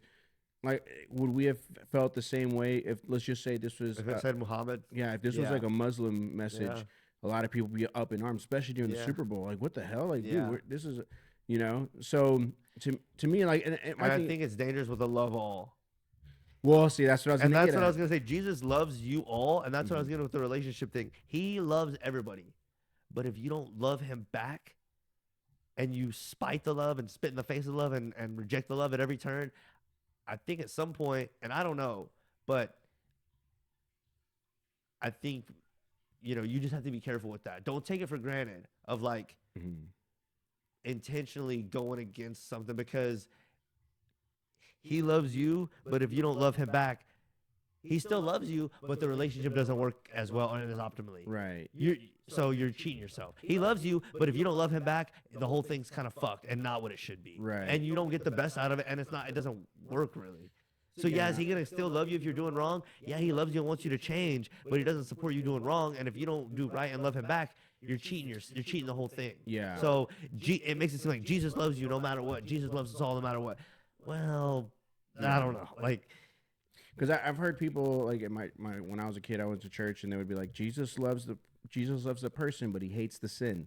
You know what I mean? And so they would say that, and they would say it like if somebody was like, well, what about people that are gay or what if they're this and that? And they're like, they love the person, but you know, they hate the sin. And it's like, I get it. You know, this message that they're spreading on this one, like, I like the fact that it's bold because it's not like somebody running, you know. It wasn't all cheery. Like no. the first one mostly positive. This is raw. That one was raw. I'm like, this is raw. I like. It's a good commercial, but like I said, the message to me it's like who's sending it out and what do they want people to get from it? Because it could be a Jehovah's Witness, and that's totally different from Christian. Do you think a different religion will put out that message? I've seen that. I've seen what is the Mormons have their own messages. Like every religion, every sect has their own type of message or their statement and stuff like that. Yeah, so it's interesting. Why did this one get airtime? Yeah, well, they paid a lot of money for sure. Yeah, because if it played during the Super Bowl, I mean, you got to pay a lot of money even for like 30 seconds. Yeah. But I'm not against it. I can sense that there's people who are like atheists or agnostic. They're like, oh, I don't want this smut, you know, on my TV. But I mean, it's whatever. I mean, somebody could have put an anti-God ad too, and you know. It's just interesting that that was even allowed, and I don't know. It's. Do you think this could be a turning point for us as a country? Like, hey, we're gonna go back to. Because that's the thing I was gonna say too. Jesus, yeah, he loves everybody, but if you don't love him back, you're not really getting the most out of it. And you're cheating yourself out of it. Yeah. And to further that point, everyone likes to make it seem like Jesus was only sacrificial and only ever like. He died for me. He gave everything. And there's another one coming up where it's going to like not demean him, but almost demean him. It's almost like, yeah, but you know what else he did? Yeah. There was one time where there was supposed to be a house of worship or something, and they were trading in there like a market, and he went in there and flipped over all the tables and had a whip that he was ready to whip motherfuckers with because he was loving, but he was also about the truth. And he said, y'all are doing some shit that's crooked, not standing for it. Yeah. So it's like, does Jesus love everyone and love? Yes, but it's like he doesn't just accept anything. Yeah, it's a fine line. He had principles, there. Right? So, you know, love everybody. Yeah, but if they're not being loving, you don't just tolerate it. You say, I want you to be better. You know, so that's the kind of fine line where these videos like. How hard do you think he'd hit with that whip?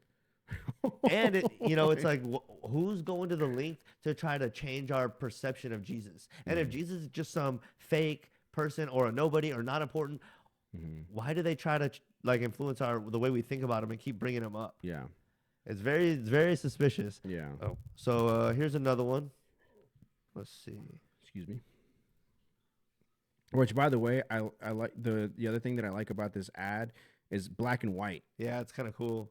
It gives it that more like meaning and like it's more intensified. More intense. Yeah. It's almost like this is like in the past, but this was like last week. Yeah. You know what I mean? It's modern, but this is what it is.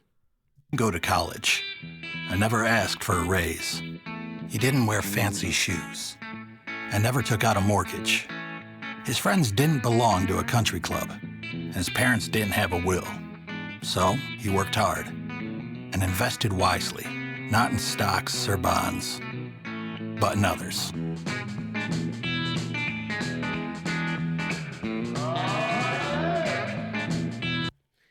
I don't get it. It's just saying like he was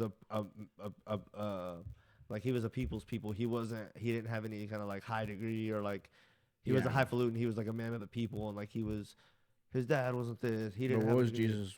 He was rich. What does that mean? He was rich in like love and happiness and like his connections with people and that kind of stuff made him rich. Gotcha. It's just saying like there's more to life than money type of thing, which is kind of a good message. But again, the people that run this country, like they don't. It's like they're giving this message to us, but they don't believe in this shit. It's No. like, yeah, y'all trying to be like Jesus, but Well, it's because they don't have nothing to worry about. They're set. exactly. It's when you're facing through difficulties in life is really when you get tested on your faith. Because it's like right now, my car, that check engine light kicked on, and I'm like, ooh, hey man, it's me again. Like, you know what I mean? Just lastly, give me 6 months, brother. That's all I need. But you know, when you're a senator, and you're, you know, Nancy Pelosi over here playing, I guess the right stock again. Sounds good. But I don't know. Let's see. I think we got two or three more. We might skip one, but let's see.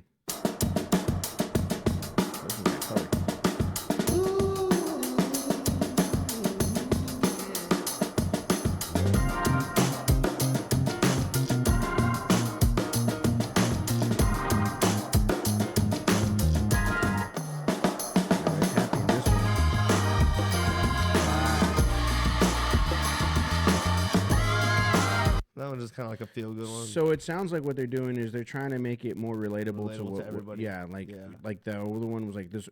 Like the second, the one of them before was like in protest. Right. Everybody's was the more protesting, impactful. clashing, Yeah. stuff like that. And like, you know, this one is like the other one was like Jesus was just a regular common man, just like you and I. So to make it more relatable. And this one I was like, man, they're all happy, and they're like, Jesus let his hair down too.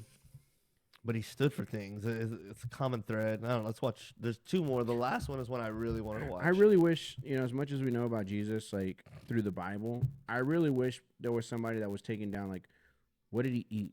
What did his diet consist of? Or what, because we know him as like the Son of God, which we're always going to, that's who he is. But man, I would like to know, hey, was he good at tic-tac-toe, or did they, you know what I mean? Did he play tag? Yeah. And if he, what did he suck? Yeah. Also, he was a carpenter. I want to see some of his work. Yeah. Because if you're like, if God is your dad, dude, you better have some. Can you imagine that? Like seeing like a wooden bed and it has Jesus' signature. A sleep number made by God. Walks among us. You have carried me this far. Teach me to step over This one looks like about parenthood. Love is deeper than the sky. Jesus loved without limits. Did he? Yeah. That almost makes it seem like there's unconditional love. There's no such thing as unconditional love. I don't That's know, weird. man. I Because that makes it seem like that you're gonna That's go. not true. There's dogs. Yeah, but if you beat them and shit and don't feed them, they're not gonna love you. I mean, come on now. That's true. And this is the last one. This is the one that premiered the Super Bowl that Okay. really got me wanting to talk about this whole thing. Okay. So let's watch this one and then we can kind of talk about it.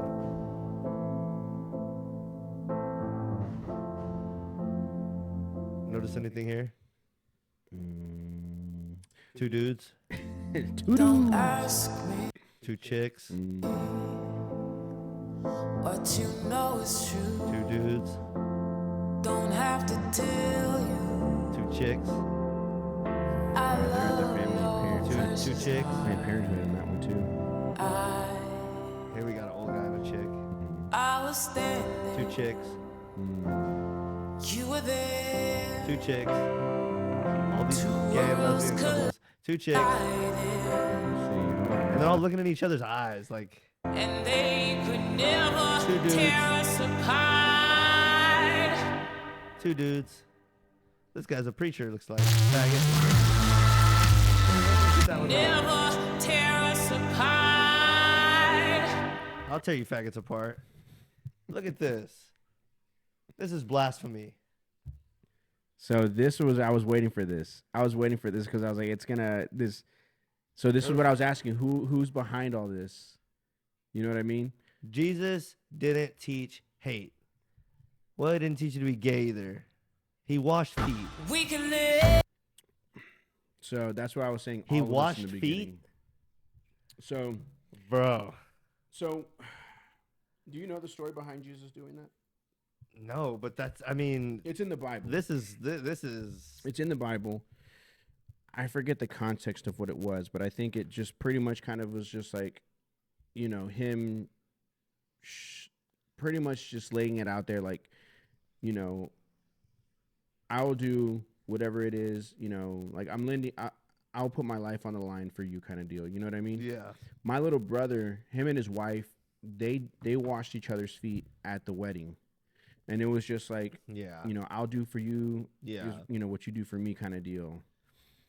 Now, I think between you and I know you don't hate gay people. I don't think you like want them to like die or be eradicated from the face of the planet. I know you have your opinions, whereas opposed to me, I'm like, I don't have any issue with it. I know there's some things that I think it's wrong. They're wrong, and Jesus didn't support it. But my thing so they're is making it feel like Jesus supported that shit. Come on. I think people should be able to live their lives as they please, if it's not hurting anybody. That's just me. But you can't propagate it as the way to be. That's the huge problem that they do. Right. Having a commercial where you're talking about Jesus and people carrying and stuff, and you have most of the people in there like gay couples. Yeah.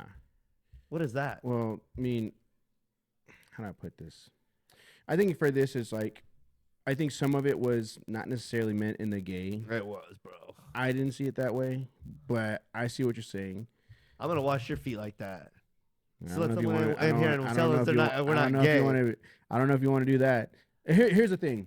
Like, let me ask you: Is it gay? Let's just say you have a best friend that's a dude, right? Hold on. Yeah, it's gay. If you tell them like, "Hey, man, I love you." No, but if we're washing their feet and looking into their eyes, that's gay. Well, I think that was just to help intensify that picture. I don't think people generally look at like if I think it'd be weird. You're right. If like you went to go It's get like a your- it's pedicure like your and you're brother and his staring at the wife, they were person's doing feet it, as it they're was like doing a it. romantic thing, and it was like a humbling thing. And like I don't even make eye contact when the barber is edging. I know. Up my So they were like, it's like a. My thing is this: like, I get the reason that they looked in each other's eyes is to kind of like there's a connection, right? That's what you do when you look in people's eyes. I don't think connecting eye contact is gay. When you're washing someone's feet, it is.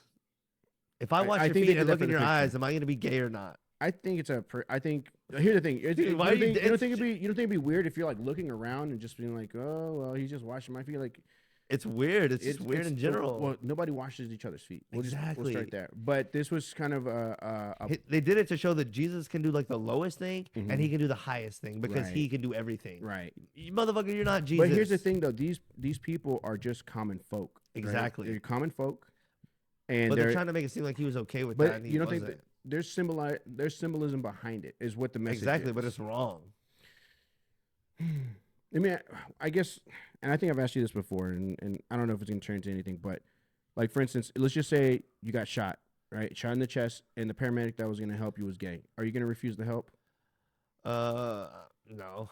You're gonna do that, right? Because they're going to give you the same treatment as if it was a gay dude that got shot. You know That's what I not the mean? point. That's not the point, but my point is that, like, again, That- the message is this. Again, when you're rubbing somebody's feet, it's like the ultimate, like, Jesus hey, doesn't want you to be gay. I would agree with that. And that's what they're trying to make it seem like it's okay. I'm sure they have issue with that for sure. But here's the thing: you're not going to point a gun, or I shouldn't say gun. I don't know if you can say it, but you can't point a weapon at somebody that's gay and say, "Don't be gay forever, or you die." They're going to choose. But to you do can't what they promote want. that as the way to be. I don't think they're necessarily promoting that. Yes, the they way to are. be. I When don't most of think those so. people were gay in that video. I didn't see it that way. I think you did. I didn't. I didn't see like a. You didn't think most of those were gay couples? I didn't think so. Those two old guys holding each other's feet and shit, washing their feet in the same tub. You know who did that? You know who did can't that? just me and you are not gonna do that together. You know what that right? meant, right? Are we? No. Are me and you But gonna you know do what any, that meant? any of those poses together? Are me and you gonna do that as two straight men? Hold on. You're looking at. I think Yes you're. or no? I think you're looking at it surface level, because I think the older. Hold on. Let me interpret what I saw from this. The older white dude and the older black dude. Like, you're talking about the two guys that are. Yeah. Okay. You're never gonna do that. You know what that meant, right? You know what they were getting at, like, because back in the day, they had separate, like, black people, white people. Gay. Shoot a couple baskets together. Don't put your foot in the same tub together. Did It's Jesus so play gay. basketball? I don't think so. But this is modernized anyway. Right, but This is you know gay, who? dude. But you know who it reminded me of Mr. Rogers. He did the Yeah, same. he was gay. Mr. Rogers. That dude and him that did that together Are were you gay. Are you sure? Yes. Or are you just pulling that out of your ass? Be my neighbor.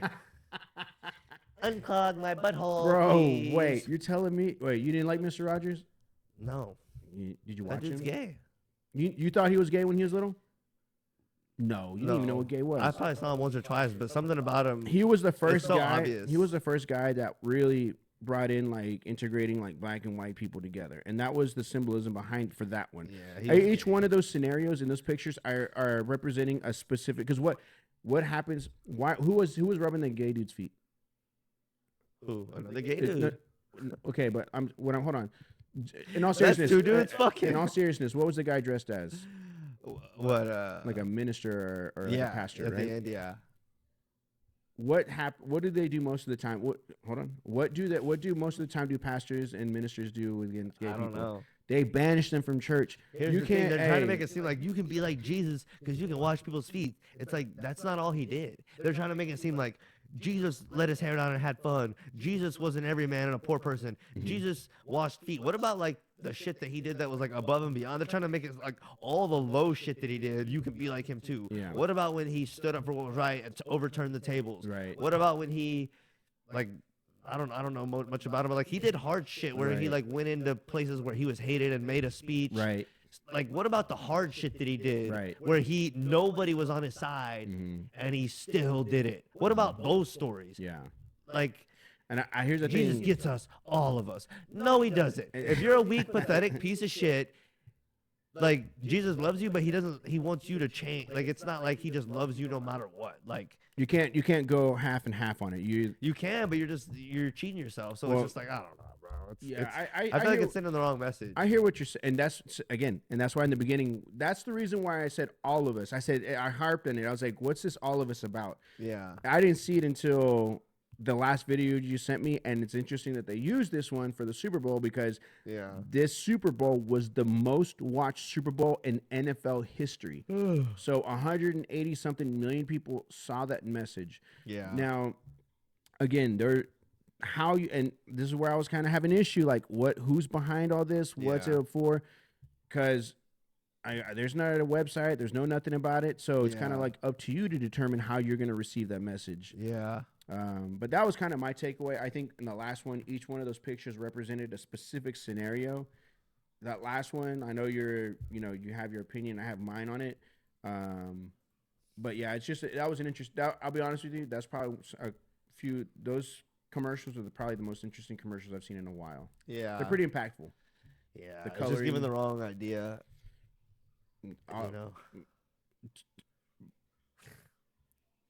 That's your opinion. That's your opinion. Everyone, again, is going to have their own difference of opinion. Yeah, there's no such thing as like love all because that makes it seem like there's unconditional love and like then if there was then what would be the point of religion and rules or anything? Yeah, it'd just be like like I think like for instance for gay people, I think you can still love them. Like there's good people out there. Not every gay dude's trying to fuck you. I promise. That's not what it's about. They always try to take away the seriousness or move the point or like disarm you by saying, "Oh, it doesn't affect you," or "Don't worry, they're not trying to fuck you." Right. Well, no shit. But it's about society. All these kids being now that we say it's okay to be gay, right, and that we promote it. We have shit like this where everyone's washing each other's feet, right, and all this shit. Now more and more kids are turning gay. It's like I don't know. No, I hear you. That makes sense. I don't think you're wrong in that either. Yeah. I don't think you're wrong in that either. I think you are, and that's why I said this is a pretty vague message, and you can interpret it any way that you want, and it gets the conversation going like between you and I right now. Yeah. But again, that's why I'd be interested in knowing who is behind this message. What is it that they're wanting from it, and what is their end goal? Yeah, like here's the thing. You don't even want everybody to go to your favorite restaurant or club that any person likes to go to. Okay. People don't even want everyone to go to their favorite place. Right. You think God wants everyone to come to heaven? He loves everybody. Bullshit. Yeah. Bullshit. Yeah. Nobody loves everybody.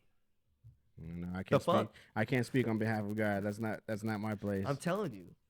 There's I'm not saying like I don't know. I just have a different opinion of the way it works, but everyone thinks that like it's all rosy and like everyone gets love no matter what and everyone's going to heaven no matter what. Well, God's very vengeful too. I feel like even atheists kind of think this in the back of their head because we're a Christian country. Atheists kind of think, I don't believe in God, but I feel like a lot of them in the back of their head kind of do, and they think we're all going to heaven anyway. Oh, you mean that those are agnostic? Agnostic, but I think there's even atheists, a lot of them in their heart of hearts would never admit it. But I think because we're a Christian country and the common thought is like of Christians is like, if you believe in Jesus, you're going to heaven, right? Which is not like a good thought, but that's like the fair weather, like not surface level, but like, what do you call it? Like superficial belief, right? That like if I believe in Jesus, I'm going to heaven. I feel like a lot of atheists like I would kind of like because I don't know. I would love to see the dying thoughts of an atheist. Yeah, I'd be interested. I mean, you're like, this is it. I don't believe in God or heaven, but these are the last few seconds that I got here, and hopefully I was That's wrong. Such a or depressing hopefully way I was to live right. your life after like 30 or 35 or 40. If you believe you're just dead after that, it's like everything's downhill for you after here. Like you can still do good stuff and stuff. Like how depressing would that be if like you think that's just the end? And bro, I'm 35. Hey, you're gonna be 35 too soon. I know. We're getting old. All right, so that was actually I really enjoyed those videos. Okay, so now we got a little clip of Putin talking about just how other countries kind of view us and Trump and everything. Okay. The prosecution of Trump is concerned, this is good for us in today's conditions because it shows the rottenness of the American system, which cannot pretend to teach others about democracy. All that is happening with Trump is the persecution of a political rival for political reasons. And this is done in front of the public of the United States and the whole world. As far as the prosecution of Trump is concerned, this is good for us. Basically, he's saying it makes y'all look stupid to everyone. Well, yeah, and the fact that y'all are after him, and you can't actually put him away, it shows everyone that it's like you said, it's you're going after your political rival for that reason instead of actually being wrong. Yeah, we all see it. Yeah, it makes y'all look terrible, and y'all are pretending like this is normal. Yeah, like we don't stop and think like what the rest of the world thinks of us when we do shit like that. Yeah, I mean, if you look at we think, oh, it's Donald Trump makes us look terrible to the rest of the world. Then how terrible do we look if he actually is wrong and we can't get rid of him? Right. Either get his ass out of there or shut up. Yeah. Left. Get him or shut up. If I'm a criminal, fucking everything up and just making it terrible. Yeah. And you can't shut me down. How bad does that make you look? Yeah. Well, they're going. Here's the thing: is that they're going after him, and they're doing everything to. You know what it is? It's the Trump hate is drugs for the fans of the left. Yeah. The people that are everyday people that support the left and that are Democrats. Yeah. The Trump hate is like coke for y'all. Yeah. Get off of it. It's enough already. Yeah. It's like. But here's the thing: that they look desperate. They look desperate. They're willing to expose themselves to try to get him to fail. And it's like you're doing everything to. I've never seen a presidential candidate that was like that people were adamantly trying to get him off the ballot. Yeah. Like it's crazy. When you do something like that, it makes me wonder like how impactful is this guy that he's making y'all shake in public. Like y'all, they look weak. I don't think I could be wrong, but I don't remember any candidacy from the living this rent free in people's heads. Well, not even that, but like I don't remember a time where even the Republicans were going after a Democrat and trying to get him to stop and taking him off ballots and this and that. I've never heard of that before. Yeah. So for them to go this far to this extreme, it's like, what? Well, why are you that? Yeah. I mean, let the best man win. Yeah. But you don't want to do that. Like it's kind of weird. It's weird, bro. It's making us look bad. It's making like Putin it's said, making you know what I'm us saying? look bad, but it's making Donald Trump look even more stronger. Like on some level. Yeah, it's like they're what it is. It looks like they're sending. It's like the kid that's beating everyone at basketball. I'm the kid that can't be. He's like, look, he's cheating, and it's like, no, he's not. You're just a crybaby. He's just a loser. You're just a loser. Like, I don't know. Like I said, even if he's not at this point, you look like even if you're right, you've cried so much, you look like a loser. You know what it is though? It's like they're so scared because even the Republican candidates are backing out. The people that were like lead runners and stuff, like front runners, they're like, man, you know what? Hey, let him do his thing. Let him do his thing. It's almost like you have like a secret weapon, and it's like this big cannon, and everybody has these little arrows, just pew pew pew, and it just got this nuke, just. I don't know. I'm not the biggest Donald Trump fan myself. No. But I mean, if he's gonna make the world or make it look like he's doing something, then so be it. Because right now we're more of a laughing stock with Joe Biden over there stumbling over his words. Yeah, he just looks incompetent. Remember when he first got in? I almost forgot about this till the other day. I don't know. I was looking at stuff and I remembered it. He went to that big meeting with like 20 world leaders and they were all sitting at one table and like one of the other world leaders like shushed him. Do you remember that? No. I might have to pull that up next time or something. But it was like when he had first got elected. It was like some huge meeting, and he like started talking like some other world leader was like, "Nah, like, damn, basically shut the fuck up. Like, we can't waste time with you." Like, yeah, I don't know, man. Well, this election, I think we're gonna see some stuff that we've never seen before. Maybe. Like, I don't know if you remember the Chads on the ballot whenever in Florida. They weren't clicking all the way through, so some of the votes didn't count. So they had to recount it, and I feel like this is gonna be the same thing with like that. What was it that was there was an interference on the election not too long ago, but that's when Biden won. Anyways, but yeah, like I said, well, it's gonna be interesting to see what's gonna happen in the future. Is in Moscow right now interviewing Vladimir Putin. Right. The first American, I'll say, journalist to interview Putin since the war in Ukraine began. What does that tell you about Tucker Carlson and right-wing media and also Vladimir Putin? Well, it shows me what I think we've all known. He's what's called a useful idiot. At least he's useful. You're not. If you actually read translations of what's being said on Russian media, they make fun of him.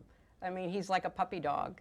You know, he somehow has... I mean, that's what we do to Putin over here. We make fun of him and criticize him and try to paint him in a bad light. So after having been fired from so many outlets... How many outlets was he fired from? One that I can think of. The United States, I would not be surprised if he emerges with a contract with a Russian outlet because he is a useful idiot. He says things that are not true. He parrots Vladimir Putin's pack of lies about Ukraine. So I don't see why Putin wouldn't give him an interview. Tucker Carlson? You know, the interesting thing about it is that it's Hilary Clinton talking. You know what I mean? I can't think of one thing that she's done. She's not really relevant anymore. She's not. Since 2016. No, she's chilling. She's chilling. All the people that had some dirt on her are already dead. In the dirt. They magically committed suicide. 6 shots to the back of the head. Like, Hillary Clinton has always been that person that was like, how do I put it? She's like, I'm here. I'm the first lady. Remember me? This and that. Nobody cared. We never liked her. Really. The only reason we know you is because your husband nutted on a dress and denied it. Right. And you just happened to be his wife. Right. She's not likable, and she's not likable. She's fake. She'll do anything to try to win over. Like that one time she tried to do the dab. Do you ever see her on the Ellen DeGeneres? No. When she tried to do the dab and she did like she tries to pander. And do all the stuff to just didn't work. Like, you know what I mean? And it's like, we can't take you seriously. Like you're a puppet yourself. Yeah, that was just shots in the dark. Anyway, I thought that was funny that she was. Damn, I gotta go to the restroom. Yeah, go ahead. Can we pause it. And, do you want to keep going? I'll keep going. Okay. Yeah. So here's my thing again. Like I said, in regards to like Hillary Clinton, the politicians. I think Logan's already touched on this quite a few times. It's like these people are literally on stage to put on a performance no different than what Taylor Swift or Alicia Keys with Usher. Like, this is almost pure entertainment. It's just these people happen to hold positions of power. Now, what ends up happening, and I think it's sad, is that a lot of people see these people or see these individuals as like difference makers and stuff like that, when really it's up to you. You know, I don't think that if I had a flat tire, or I feel like if I had a flat tire on the side of the highway, I don't think Hillary Clinton would pull over and help me change my tire. I don't think The Rock, well, maybe he would. I don't know. But a lot of these politicians, they have ulterior motives. And sometimes I think they let the power and the money get to them to where, you know, they forget what they were originally intending to do, and that was to make a change in the community, a change in the country, and a change for good. And sometimes what ends up happening is a lot of these politicians, they have a price tag on them, and they're easily bought out by, you know, corporations. Pfizer was another one that got bought, that recently purchased Travis Kelce for it. And I've kind of honestly changed my mind on some of these things, because I always go, well, you know, it's business. You know, it's no different than when an athlete signs a Nike contract. But then I think about it, I'm like, why are they harping on Travis Kelce so much? Why is he being pushed to become a championship, you know, or become a champion for the Super Bowl, or for the Chiefs rather? Why is it that he's set up with Taylor Swift, who's one of the biggest celebrities nowadays? Why is this all happening now during the election? Coincidentally, it's almost too obvious. And I feel like with what we have going on now, there's going to be a lot of exposure from what ends up happening is, like, during these elections, things get exposed. Politicians are going to figure out, like, oh, okay, you know, this is his Achilles. He likes hookers. He likes strippers. Boom. Or his brother does this and that. Boom. Even Biden's been a victim to it with his son Hunter, when he was recently, you know, exposed for having all kinds of, like, material on his laptop. So it's just, again, it's very interesting to see, like, these politicians hold the position that they do. And for me, I think for this year, I think more than ever, I'm going to be looking at how they decide to move. I never really cared for politics to begin with, and to an extent, I still don't. But I feel like here, the next 5 to 10 years is going to be a very swift direction in which the country is going to head to, because as these countries are going to war with one another, ultimately our name is, you know, we're going to get called up next. And if these people that we put in power, if they don't necessarily have the best interest in us, I mean, they could put us in a really bad position, especially if we end up going to World War III. I was pretty much just saying that politicians, you know, they get bought out just like these athletes, you know, with Pfizer, Travis Kelce. Yeah. And, you know, it's a coincidence that he just won the Super Bowl. Taylor Swift won Grammys. You know, now he's with Pfizer. I'm sure she's going to be going for vote for Joe or whatever the case may be. Yeah. It's all coincidence. Yeah, it's a little too contrived at this point. Yeah. Yeah, I don't know. I don't know. We'll see. I don't know. Yeah, it's hard to say. Anyway, here's the thing of, like, I was going to say it seems like we're tired of the left, but then again, I don't know. People just keep eating it. So this is a thing about Joe Rogan and Bobby Lee talking about how jokes don't go over as well in, like, liberal cities. So we'll watch a little. We'll see. What like trans people in women's bathrooms. Like, says who? Yeah. Says who? How do you know that's a real trans person? Try Alpha Brain. How do you not know that's a fucking creep that wants to pull his dick out in front of kids? Because those are real. We spa. Yeah, and if that guy was a convicted sex offender. Yeah. Yeah, and he was doing that. Look, those guys are real. It doesn't mean trans people aren't real also, but those guys are fucking real. Yeah. And to even say that those guys are real, you get excommunicated. You Yeah. get treated like you're a Nazi.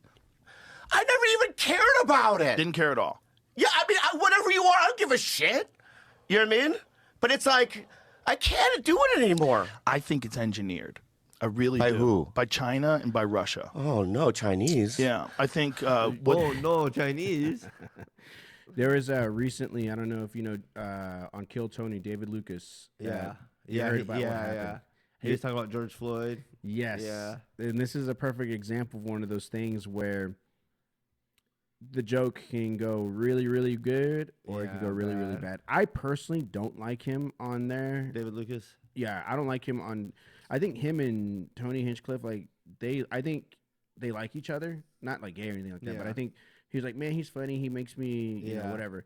I personally don't find him that funny, and I think a lot of people are starting to see that too. But I think that George Floyd thing may have been the final straw for his career. I think he could be funnier, but I think he's kind of funny.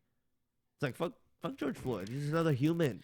I get that. It's like get over it. I get over that. yourself. I get this that. is a comedy show. I get that. But here's He's the like, I'm thing. kneeling on your ass. It's like that's Yeah. funny as fuck. Like But here's the get thing. off your high horse. It was funny to you, but like the people. If you don't like comedy, don't go. No, I get that. Hold on. Let me make my point. Let me make my point. So all the people that I've seen that had issue with it are black people in the audience. So my thing is this: it's like, you know, if he wants to portray himself like, oh yeah, like, you know, I'm just this dude that blah blah blah. Who is your main audience? You know what I mean? Like you got to know the audience. I think he's coming. I know what you're saying, but I think he's coming from an anyone can get it, which I like. He's gonna make fun of everybody. That's fine. Which And I there's love. comedians that do that all the time. And that's gonna make his audience bigger. I think he's gonna be able to be bigger and better by doing this, by then catering to black people. No, I get that. But what I'm saying though is like, and again, I could be speaking out of ignorance because I'm, you know, I don't follow black comedy Yeah. like that. But I know, like for instance, Bernie Sanders. You know what I mean? Boom. Like you got to have some pizzazz. He was one-on-one though. But my point is this: if you're gonna make a George Floyd joke about it, you Yeah. better come with it, right? Because anybody else, Not everybody's that good, but I know what you mean. you know what I mean? It's Yeah. like just because you can shoot a basketball doesn't mean you're gonna hit every shot. Yeah. That right there, what he did was it wasn't even like a joke. It was just him saying like, you know, whatever. Like just because you're a Yeah, comedian. sometimes you just say whatever. Like sometimes the jokes are. What I'm getting at is Some- this. yeah, I Mike, know. what I'm getting at is this. Just because you're a comedian doesn't mean like everything that's gonna spout out your mouth is gonna be funny. Yeah. But if you're gonna try to do that, at least try to be funny. Yeah. The fact that you just made a statement, I think that's what the problem people had issue with. It was like People had problems because they're butthurt. sure, but here's the thing. I think if he was to talk about something else, somebody else, it wouldn't have been that big of an issue. The problem is like I said, if he was Does to George Floyd represent black excellence and shit? They're acting like he was a big symbol. I'll put it that way. Why? Well, because he got murdered by a policeman. But was he himself something that we want to emulate or replicate? He became a martyr out of that. Why? Because he got murdered by the Because police. he got murdered, but he didn't do anything exemplary. There sometimes That's the fucking what it joke. comes down to. That's the joke. You've made a martyr out Did of you hear a the joke? bum. Did you hear the joke? Did you hear the joke? Did you hear the B-U-M. joke all the way through? George Floyd is the joke. Did you hear the joke all How the do way you like through? that? No, hold on. Did you hear the joke all the way through? Yes. You heard his joke. I saw the whole clip of him What was saying the it, then context walking of the out. joke then? What was the context of the joke? It wasn't much. He just made a statement. Pretty much. So like that's you my said. point. If you're gonna make That's funny. He's a bum that you're idolizing. That's the joke. That's funny. If you're gonna get mad over a bum, you deserve to. No, That was the joke. What I'm getting at is this: if you're a comedian, right? I see what you're saying. If you're I a know. I comedian, get it. Yeah. you just can't spot It's off not something for like that. everybody. Right. Yeah. Tosh.0 has been a Some people yeah. can make anything funny. Like- And even if it's something that you normally would get offended by, they can make it funny and be clever with it and make Right. it funny. I see what you're saying. Sometimes people just hate But you I think for- he was like, well, since you know, Yeah, he didn't try. No. to craft. it. No. Yeah, No. and that's not his style. If you That's- don't like his comedy style, Right. And I could agree that he's not like a top tier comedian. He's His not style- even a, to me, in my opinion, he's not a comedian. I think he is. No, he's just a high school kid that can say some witty stuff. But there's never been a time where I watch any of his performances and I go, "Damn, he That killed was it." funny. Yeah, Yeah. he doesn't give that to me. Yeah. And so I think what ended up happening, and this is just my opinion, I feel like him going on Kill Tony, he thinks he's funnier than he really is. Well, he's been doing it a while. He didn't just pop up out of nowhere. That's fine. He Yeah. still sucks. He's not funny. Yeah, There's you don't have to people- go to a show. You don't have to go to a you show. know, yeah. But when you're a comedian and you say something like that, That just made me like him more. you. But he think a lot lost of he lost people- a lot. He lost a lot Bye. of people. Yeah. And that's it. But you know the who? thing You know is- what reminds me of? What was the comedian that was that recently? It's that pretty boy. What's his name? That one guy. God damn, I can't even remember the comedian. But he did the same thing. He made a joke about women. Oh, because remember all the girls were like drooling over him and stuff like that because he's hot or whatever. And I forget. But anyways, long story short, he said something that was like anti-woman. And all his women fans, the majority, like, I can't believe you said that. Yeah. You know? And he was like, I'm a comedian. You know, what did you expect? What did he say? What was the actual joke? I think he said something about like he's like something about like dishwasher, like women. Like, no, the George Floyd one with David Lucas. Oh, he was like, that's what I asked you. I said, did you listen to the joke? Yeah, You I told me you did, but I've only seen it. I saw it once, so I don't remember exactly what he said. It was something along like, I wouldn't have put my neck on. I wouldn't. I would have shot him. Yeah, I would have shot him. Like, you know what I mean? That's funny. It's again. That's funny. It could have been funny. It could have been. It is funny. It's funny because he's saying it was fucked up, but it's like if you're gonna kill him, why? It's admitting that it's fucked up and say like most racial killings are shootings and like they don't have to suffer. It's like, damn, he suffered. Like it was like making a joke out of like how horrific it was. So like it wasn't a good or witty or like that well thought out. I but don't like know. I would have to listen to it, but like here's the thing. What I think it ended up happening was. So he said something in reference to it. Yeah. And they took it seriously though. That's the thing. The person in the audience started heckling him. And that's when he was like, well, I wouldn't have put my neck on, because he didn't say that as a joke. He said it in response to the heckler. Yeah, and when you do that, and when you as a comedian, I'm speaking like I've been doing stand up, but we both know like when you deal with the heckler, don't try to get into it with a comedian. Or as I would even say, if you're not even that good at it, because here's his problem, and that's his specialty. Is roasting. I feel like he flamed him. Dude, he sucks. He sucks. Why do you say that? Dude, just because you don't like it? You watched the Kill Tony. Yeah. What is he always digging on Tony Hinchcliffe for being gay? But have you seen him roast the other? Have you seen him roast the other comedians that come on there? Because he flames them. He might, but they do not want to get into it with him because they know if that's your specialty, stick to it. But don't go doing stand up. That's why when he does that, that's why when the people call him out, he's quick to like, I'm not gonna let you heckle me. I'm gonna roast you and get you out of here. Stand up for yourself. That's why he stood on that. Stand up for yourself. Yeah, absolutely, 100%. That's why he was like, get out of here, then like leave. I'll tell you right now, and again, and then like the black dude didn't want to leave. The black dude like fist bumped him before he left. Yeah, but it didn't mean anything. Because to me, I think like so. If you're mad and someone genuinely offends you, you're gonna fist bump him before you leave. I mean, just the simple fact that he left, that says he was like, I have to go. My wife's leaving. Yeah. Why didn't he stay? His wife left. Why didn't he stay? If he thought it was that funny, if you genuinely didn't like what he said, you wouldn't fist bump him when you left. Sure. But my thing is again, like I said, I think this was unfortunate for him. I don't think so, because I'm sure there's been comedians that made plenty of George Floyd jokes, right? There's been plenty of comedians that made some. One of them that didn't was Dave Chappelle. He touched on it. Remember Dave Chappelle when he did that stand up? Yeah, people are just too sensitive for everything. That's fine. But my point is this. My point is this. If you're gonna make a joke, right? If you're gonna make a joke, make it funny. Make us. You don't have to. You don't have to go. If he's not funny. Well, nobody wants to do a TED Talk. If you want to do a TED Talk, go do a TED Talk. So no one will buy his tickets. If they don't want to go, they won't buy his tickets. Sure. Well, they're not going to buy it now. He's still selling out. When? I bet you he has shows booked all the time. That's what he does for a living. I bet you they're going to start canceling on him. We'll see.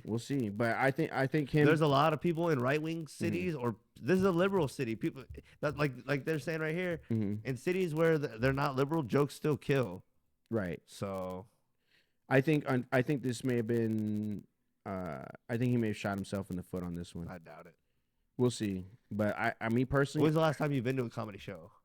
And there it is. 2017. When was the last time you went? I've been to like one or two, not often. Okay. But it's like he's appealing to people that go to these kind of shows and are into the scene and like want shocking shit said. You're not gonna go there for like PC. I agree with you on that 100%. But my point is again, if you're gonna do it, make sure you do it right. Do it good. Take pride in your joke or whatever, but don't just be lazily saying, "Well, I would have shot him."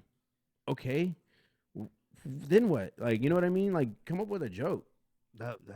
Everyone likes different stuff. He said it out of frustration. He didn't say it out of comedy, and that's where he fucked up. But like you said, it was a retort to someone. And it wasn't even. Anyway. It wasn't him. Right? Here's the thing. It wasn't his. His frustration wasn't even at George Floyd. It was at heckler that decided to disrupt. Because he was like this. He goes, "Oh, that bothered you? I'm going to take it to the next level." Yeah, I love that. I love that. That's fine. Make it funny. It was funny. Apparently not. I would have shot his ass. Apparently not. You didn't like it. That doesn't mean other not people just me. didn't. Everybody else thought that. No, those 2 or 3 people that left and you. Everyone else stayed. Right? I'm sure they stayed. Because it was fucking funny. All right, we'll see. If it's like, is you he have still to- on Kill Tony, by the way? No. Wait, he got off. He's no longer on the show. No. Oh, so he's doing his tour after leaving the show. I mean, he's just doing a bunch of shows. Here's my thing. I'm always interested in knowing what comedians do. Like, sometimes they'll go into bigger, like, oh, he landed on Saturday Night Live, or he's doing something else. Like, I just don't see this guy going any further. I could be wrong, and you could rewind it. This clip. Who's on Saturday Night Live that you like? Nothing. Nobody anymore. So you're like, I don't see him elevating to this level. It's like, well, who cares? Well, when you're about Saturday Night Live, dude, you're pretty much made. Like, you have. I feel like that's not true anymore. What do you mean? No one like names. We can't name anyone on there because it's like it's Kenan Thompson. But in regards to, here's the thing. Yeah, that's a good. That's one. But other than him, and he's been famous in a lot of other But shit. That's a good their one. shows But change, though. My point being is, yeah, Saturday Night Live's it's a shell of itself. It was dead 5 or 10 years ago. Oh yeah. So that's not where that's where I think Shane Gillis went on there recently, but like they had to like beg to get him on there because they passed on him, and then he Or while it blew up. out, do something different. You know what I mean? But my point is, these shows are kind of losing like what they once were. Like SNL is not where it's at anymore. You can't be creative on there. Like you can't. Their jokes have to be in line with the left. Right. You know, and they're just so and like it's like if you're really a creative and really trying to like it's not. That's not what the culture is anymore. Yeah. Well, he said he had a meeting with Trey the Truth. Who? The comedian. What's his name? David Lucas. Yeah, he had a meeting with Trey the Truth. I don't know if he met Jay Prince, like a lot of the guys in the community, and was just kind of. He actually made an apology video over that. Yeah. Well, fuck you and George Floyd. Oh, now what happened? I thought you liked him all of a sudden. Not that he's apologizing. Hey, he apologized. I'll shoot both of you at the same time for the insensitivity of the joke, and he realized he messed up and blah blah blah. But yeah, no, if you look it up, fuck you in the ass with George Floyd's dick. I thought you liked it. I thought this was your boy. I thought he was standing on business. He was until what happened? Until 1 week later. And they were like, "Oh, my ticket sales are not going out the way." Trey I the want Truth, to." you can eat a dick and die. Fuck you. Asshole Fuck you. by nature. Yeah. Well, you know he was part of SUC, right? Who, Trey? No, George Floyd. Well, Trey too, but George Floyd. Yeah. Not as like he wasn't the hardest pit out of the litter, was he? R.I.P. Pokey. Oh, dude, I'm missing. No one knew about your ass. You and Steven Jackson, which was crazy, rubbing and patting each other's back. That's who it was. That's who was number one. No, that's who he had a meeting with. Trey and Stephen F. Jackson or Stephen F. I used to really fuck with him heavy until I learned that he was a little punk too. Oh, I know, dude. Him and Cries Matt about a lot of Barnes. stuff. They cry a lot for being some athletes. They cry about everything. They can suck each other. I thought these were your guys, man. I thought y'all Come were on, men. man. Y'all are just a bunch of faggots. I'll say this: there's times where they do talk about something that I'm like, okay, like I can understand. Yeah, that. clock strikes 12 twice a day, even a broken. Y'all ain't worth a shit. Oh God, Logan, I love The it. last good thing Steven Jackson did was like leave his wife to be at the altar when she didn't want to sign the prenup. That was the last good thing he did. Yeah, golly. And call Popovich out for being crusty, but other than that, all right. Fuck all these flop in the wind faggots. Let's go. Now we got a little video of it's Trump. I think it's about a week old. He confuses Nikki Haley with Pelosi, and then he also refers to the January 6th thing as the insurrection, which the leftist and the Democrats have been saying, and he's been like avoiding saying. So it's almost like, oh, you finally admit that it was. Yeah. It's almost like a gotcha a little bit, but Yeah. we'll see. So. Report the crowd on January 6th. You know, Nikki Haley, you know, did you know they destroyed all of the information, all of the evidence, everything, deleted and destroyed all of it, because of lots of things. Like Nikki Haley is in charge of security. We offered her 10,000 people, soldiers, National Guard, so whatever they want. They turned it down. They don't want to talk about that. I've mixed up names before. Yeah, that's not that big of a deal. Nah, but here's the thing: Biden did it too, but Biden was worse. Yeah. Here's another one. It's kind of a different thing. This is one of the White House reporters asking the press secretary something, and she handles it terribly. All right, let's hear polling. In February, the president conducted an interview with, I believe it was Telemundo, and he was asked about the dismal state of his job approval ratings. And he answered in words to this effect: do you know anyone that believes the polling these days? Whenever you're asked about the president's dismal job approval ratings, you say we're not going to look at polls. We look at his accomplishments. And yet when you are asked about various domestic policy initiatives, you will say these poll very well. People support what the president wants to do. If you look at the individual subjects on the polling, they support what the president's agenda is. So once and for all, are only certain polls valid in your eyes, the ones that support your agenda? Is that the end of it? Pretty much, Okay. yeah. I love the fact that there's journalists and people that are not afraid to at least do something. You know what I mean? Yeah. The only, and I'll say this for her, and she could have I wish she would have gave the response in this video, but I'm sure some way or somehow she danced around the actual question. That she did not interrupt him, which normally, like, sometimes They they do. won't even They let them love finish to him. do that, yeah. And this one she didn't, because I think Yeah. she wanted to see where he was going with it. My only concern is like when you do stuff like that, a couple things for that reporter or whoever he is. And he, I don't know who he is. He may be like a well-respected reporter that we don't know about. One, you put yourself in a really dangerous position when you put people in compromising, awkward situations like that. Yeah. You know what I mean? It's like, dude, like, Well, these people are supposed to be under scrutiny, and yeah, and it's like, you know, I feel bad for people like that because I feel like sometimes when they do stuff like that, they could do what is it called? Career suicide. Yeah. Like, yeah, dude, like that was like, you know, I can't believe he did that. If he was working for, let's just say he acted like that on behalf of the Washington Post or the New York Times, he's out of a job. I feel like sometimes, I don't know. Remember that guy that was always going out with Trump? He got like more famous off of it. Yeah, but that's because he's what? On the left. Yeah. Yeah. Here's the thing. It's a CNN piece where this guy's talking to somebody, the House Speaker, about the Texas border thing, which has been huge over the past like month. U.S.-Mexico border is Republican House Speaker Mike Johnson. Speaker Johnson, thanks so much for being here. Welcome to the lead. Your first time as Speaker. So you're at the border today. We're enemies, right? Yeah. Look at And that, I same haircut and presume, everything. You're seeing a very dire situation, hardworking border agents, you know. I made a mill during COVID. How much did you make? Oh, look at that. They look like can't twins. do their jobs with what they have. They need Where's more Waldo? money. They need more colleagues. They need more beds for asylum seekers. They need more funding. How come the House has not yet touched this $14 billion supplemental request from the Biden administration? The White House is hammering you on it. Why not take it up and help these individuals?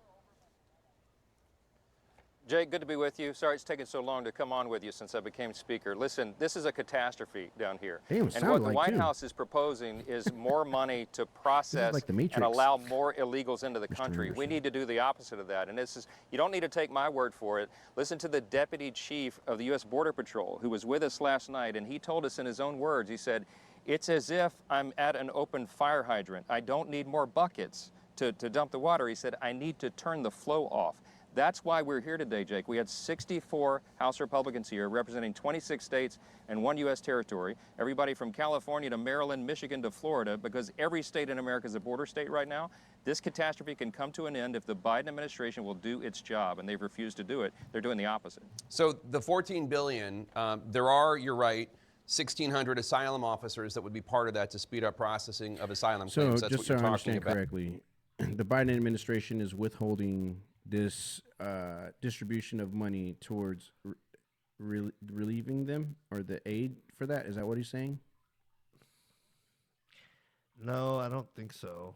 I like the fact that he said that every state at this point is a border state. That's just is that even true? Yes. I mean, dude, like all the migrants that are crossing over, they're not just spilling into Texas and California. They're making their way into New York, Chicago. own? No, they're getting bussed over there.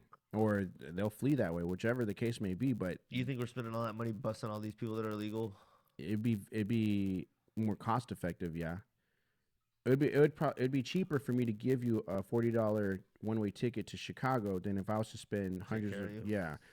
So it might be cheaper in that sense. But there also would be 1,300 more. Oh no. What the heck? Is it an ad or? Yeah. So, yeah, like my thing is this. Like I said, I think I touched on this last time. I'm a little on the fence about this thing, and the reason I say it is because my family's from Mexico themselves. Yeah. And you know, just I think it just depends on, you know, what side of the argument you're on, because here's my thing with it is like, my dad came to this country, you know, illegally. Yeah. And became a citizen, and you know, he's living a, you know, good life. Yeah. But it wasn't done like the way it is now. Now there's a process that you have to go through. Yeah. And there's people that are doing that process now to become legal citizens. Yeah. They're taking the necessary steps, but then and they're not necessarily getting any special treatment because they're doing it the right way. Meanwhile, you got people that are just, you know, skipping over the whole thing and just wanting to stay here. Yeah. I don't know how much of an impact it is on our economy. I'm sure it is, because little things add up over time. Yeah. But it's like one of those things where it's like, I can see the argument from both sides. Yeah. Let's see. To work alongside the 20,200, and also funding to hire 1,000 custom and border protection officers with a focus on counter fentanyl. So it's not all, in fact, most of it is not related to processing asylum seekers. A lot of it has to do with what you're talking about. Jake, the president should come to the border. What an idea that would be. He should talk to the Border Patrol agents who are down here. Yeah, I think the CNN guy is putting pressure on him. There's a bill. He's putting pressure on him, saying there's a bill that the president, or that is like on y'all's table to sign. That if y'all sign it, the president can put into action that would give a bunch more money to help.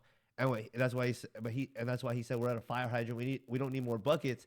We need a different solution. So it's basically saying we don't need a bunch more money. We need to stop them from coming in. So like change the laws But that back. costs money though. Well, they're gonna mention what laws he could change back that would.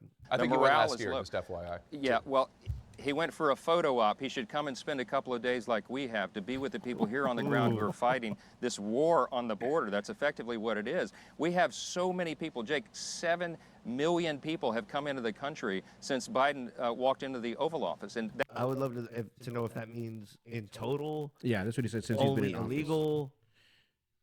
You see what I'm Wait, saying? what It's did not he like- say? What was he it? said 7 million people have come across since he's been in office. So I'm sure they're getting at illegal. Okay. Well, I would love to know like how many came in during Trump. So that way we would have like a comparison. I think Trump was tough.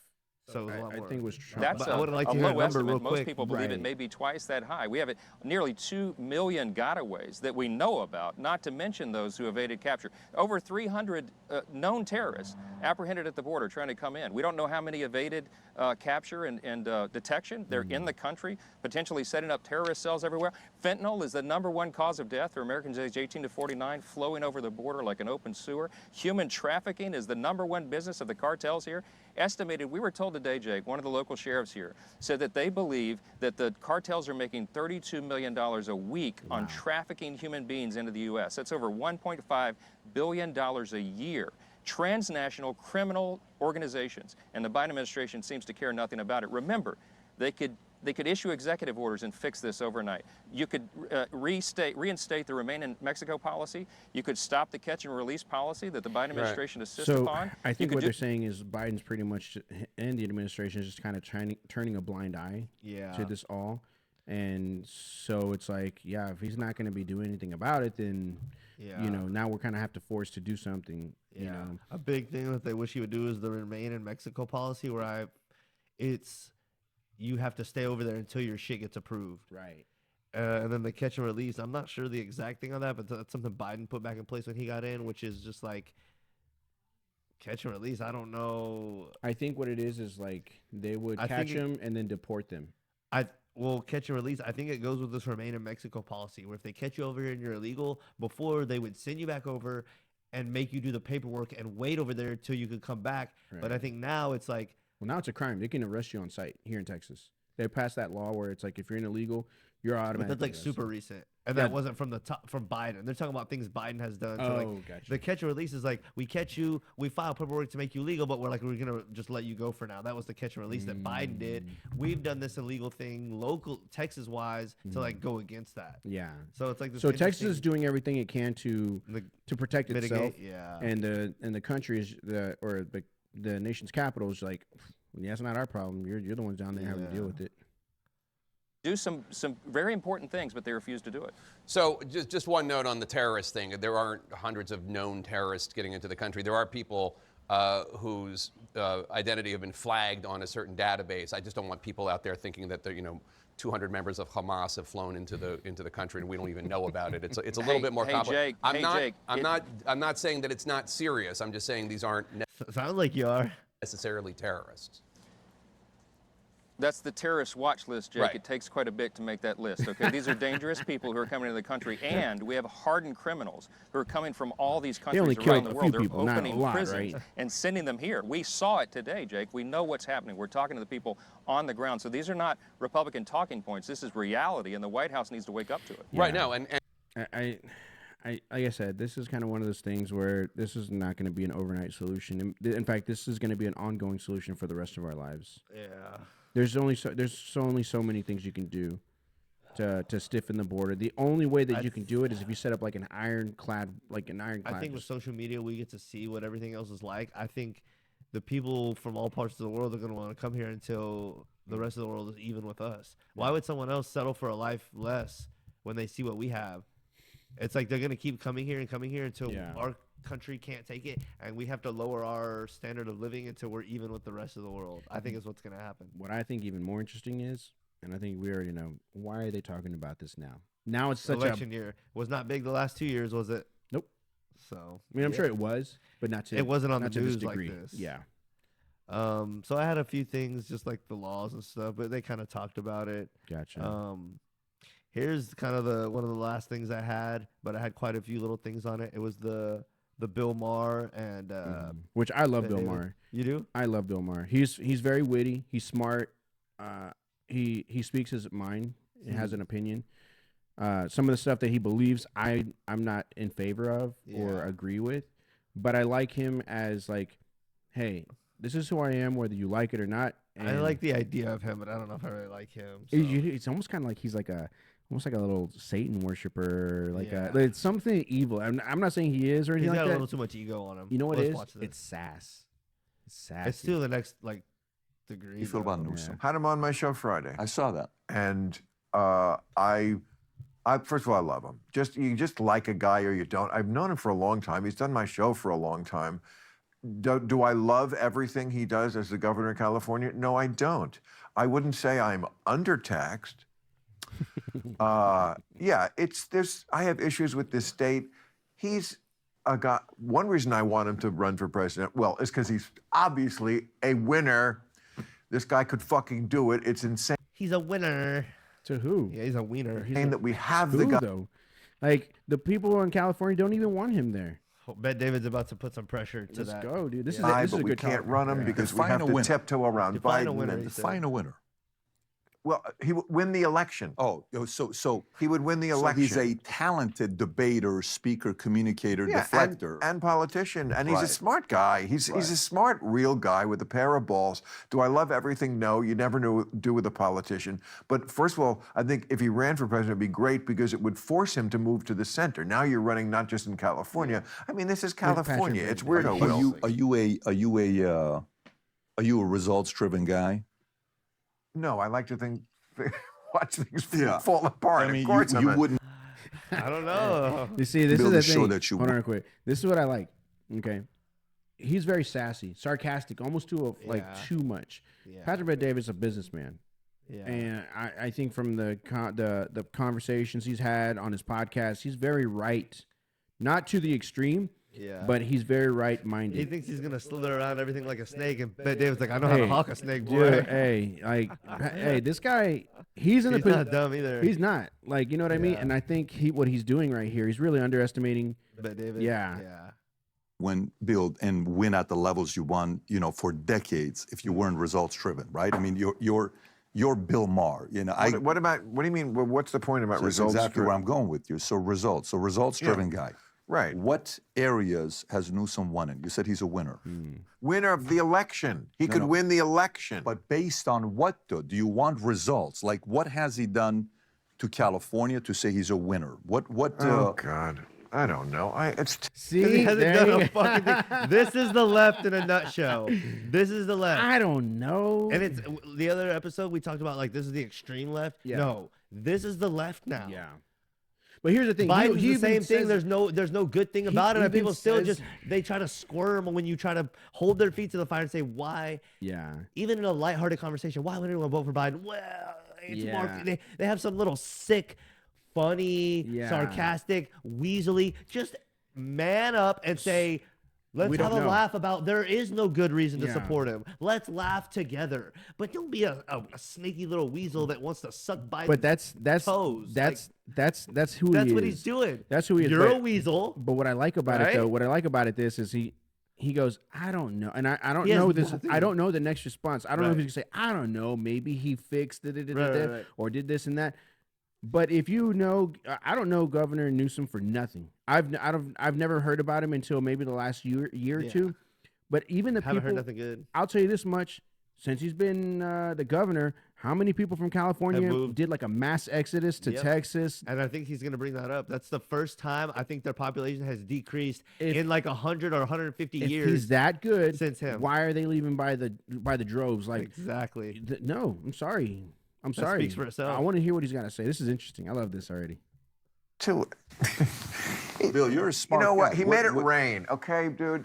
It wasn't I raining. saw when you said that. He said, great It job. wasn't raining, and now it's raining. So he's got my vote. Okay, you know what? respect. I mean, I Look don't at know. David. I don't follow He's the a- news. oh, That's yeah, a you- character Bill, I play you on do. Don't be a television. flip. It wasn't raining. God, I don't know. It's too. Bill, you're a You smart know what? guy. He made it rain, okay, dude? It wasn't I raining. saw when you said that. He said, great It job. wasn't raining, and now it's raining. So he's got my vote. Okay, you know what? respect. I mean, he Right here, but David is like, I asked him a legit question, and he didn't even he had nothing. Because he can't And defend but it. David's like, he's like, I'm on weirdo. When you land, see dude. somebody rubbing their ear, face to their ear and like looking it's away, like, like, oh, the agitation. That's a sign of. Yeah, and right here he's like, what do I do with this? Yeah, because he knows. Like, for one, it's Bill Maher. I don't think there's ever been a time where Bill Maher has taken anything seriously enough to where. I mean, he has the things that he has his things that he'll stand on, and I get it. But he tries to incorporate humor and this and Not that. take it too, And he's light or funny. too I serious. like I said, Yeah. I love Bill Maher. Right. A lot of the stuff that he says, a lot of things that he believes, I don't align with. But I do see him as like funny and this and that. Yeah. And I think he does too.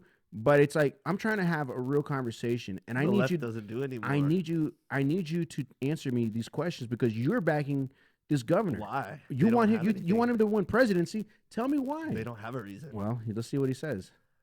I don't know. I don't follow the news. But That's yeah, a you- character Bill, I play you on do. Don't be a television. flick. It's You're a character very of mine smart guy. who You're a play- very smart guy. It's a character. I actually live with my delicate wife Sue and our 8 homeschooled children. We just had twins, Sean and Hannity. That's stupid.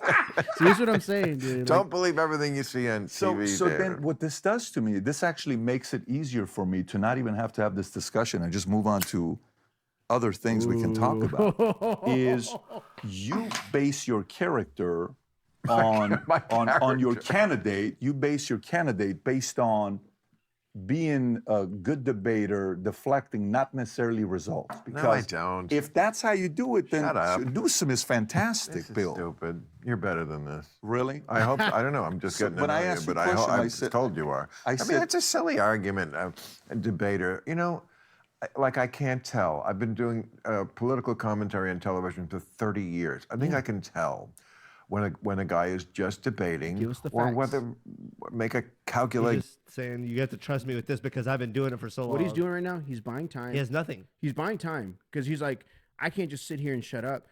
And here's the thing, he has been doing this for 30 years, and he knows better. He should know You've better. been shucking and jiving for 30 years. When This someone is- actually holds your feet to the fire, This is what it comes down to. Is how many real questions have you answered to those You know 30 why years? he doesn't want to answer truthfully? Because he has nothing. No, well, that or they have him in their pockets, Yeah. and he does not want to rock that boat. Yep. Guess on how he's going to be actually as president. There's two different things: running and being the guy. Do I like it that Newsom is good at the running part? I do, because that means he can get elected. Do I also think that if he got elected, he would be a good president? I do. Generally moving the country in the right direction. I would like to take him back a little toward the middle, but, you know. Based on what, though? Based on what? Well, you know, California is just a kind of a crazy, Kinda. you know. He says kinda. Can't do the taxes, the graft really is what is the. I was asking him about that. He says they're attacking it. The red tape, the graft, the fact that they can't build a fucking homeless home for. Admit that the left is wrong. They just can't do it, bro.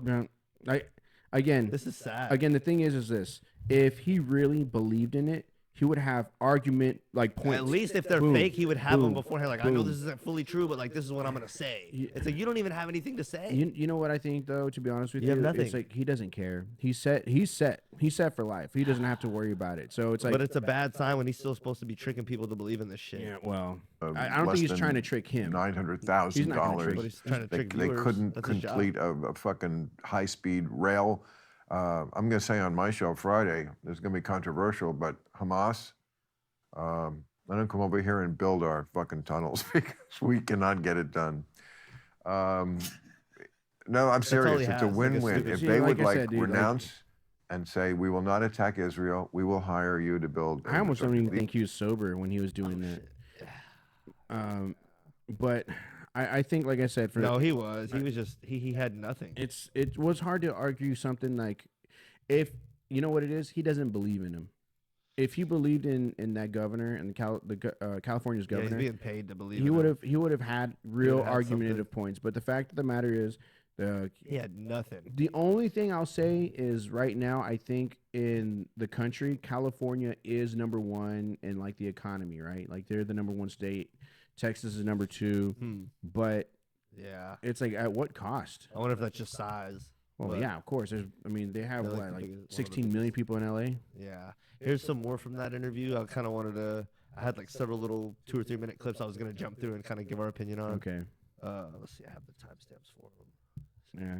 I never thought we'd be talking like politics like this. And the thing is, like, again, I'm not really that big into politics. I've told you Just this kinda before. relevant, you know? But there are some things where it's like you just can't help but to notice the elephant in the room. Yeah. You know what I mean? And when you have a huge number of folks from California dispersing amongst the Southwest, what are they running from? Yeah.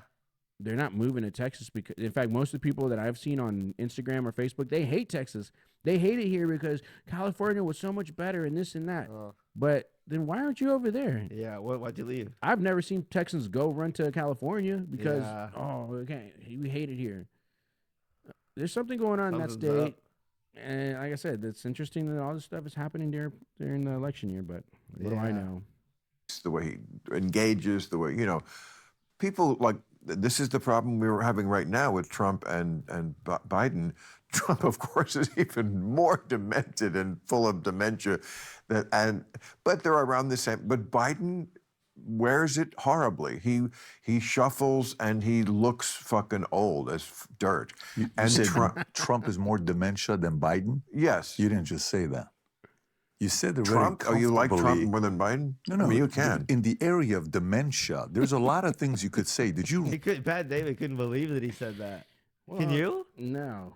It's just like, what level of reasoning are you on to allow yourself to think that and say that? Oh my God. Really? Did you see what Trump said this weekend? Yeah, the whole thing about Nancy Pelosi and Nikki Haley. Right. And then he, somehow, some way, everybody from the media comes down and says, no, that wasn't Nikki Haley who shut down and controlled security. It was Nancy, Pelosi. But to say dementia between the two, I mean, like, look, Biden, you listen to 100 speeches, you can't even, he can't even go through his speeches. Yeah, this it's whole whatever. subject, Yeah, I just- feel it's like whatever. is. Yeah. Who needs to finish speeches? You want know? some Jell-O? Yeah. It's like he had nothing. Have you ever seen Biden finish a speech?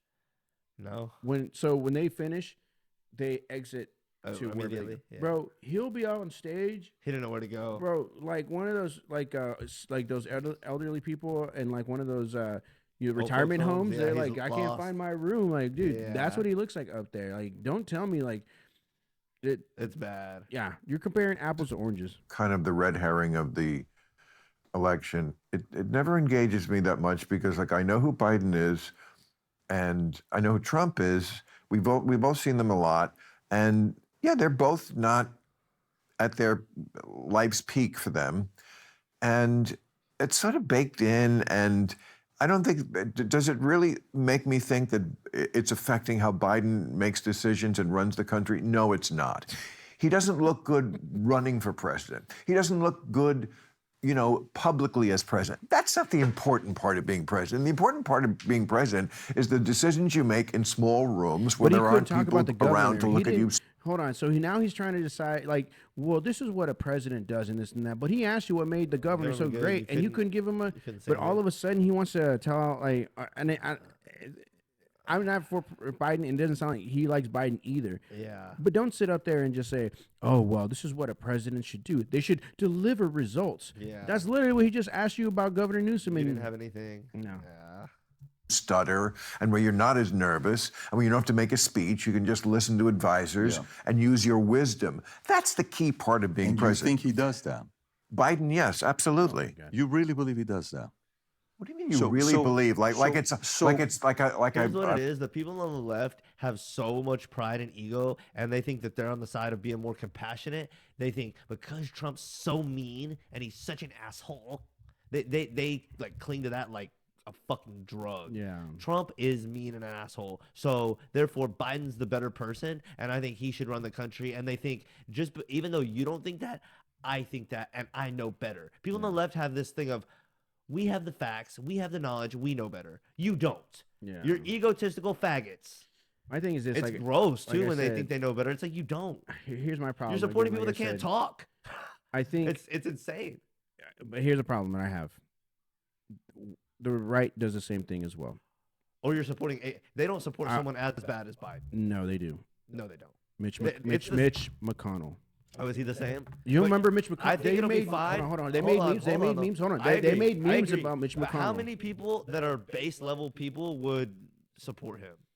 Dude. Most people don't even know who the fuck that is. I know, and that's but here's the thing: if People, when if you they ask know, them, everyone knows who Biden is, and a lot of people are still making excuses for him. why did Right.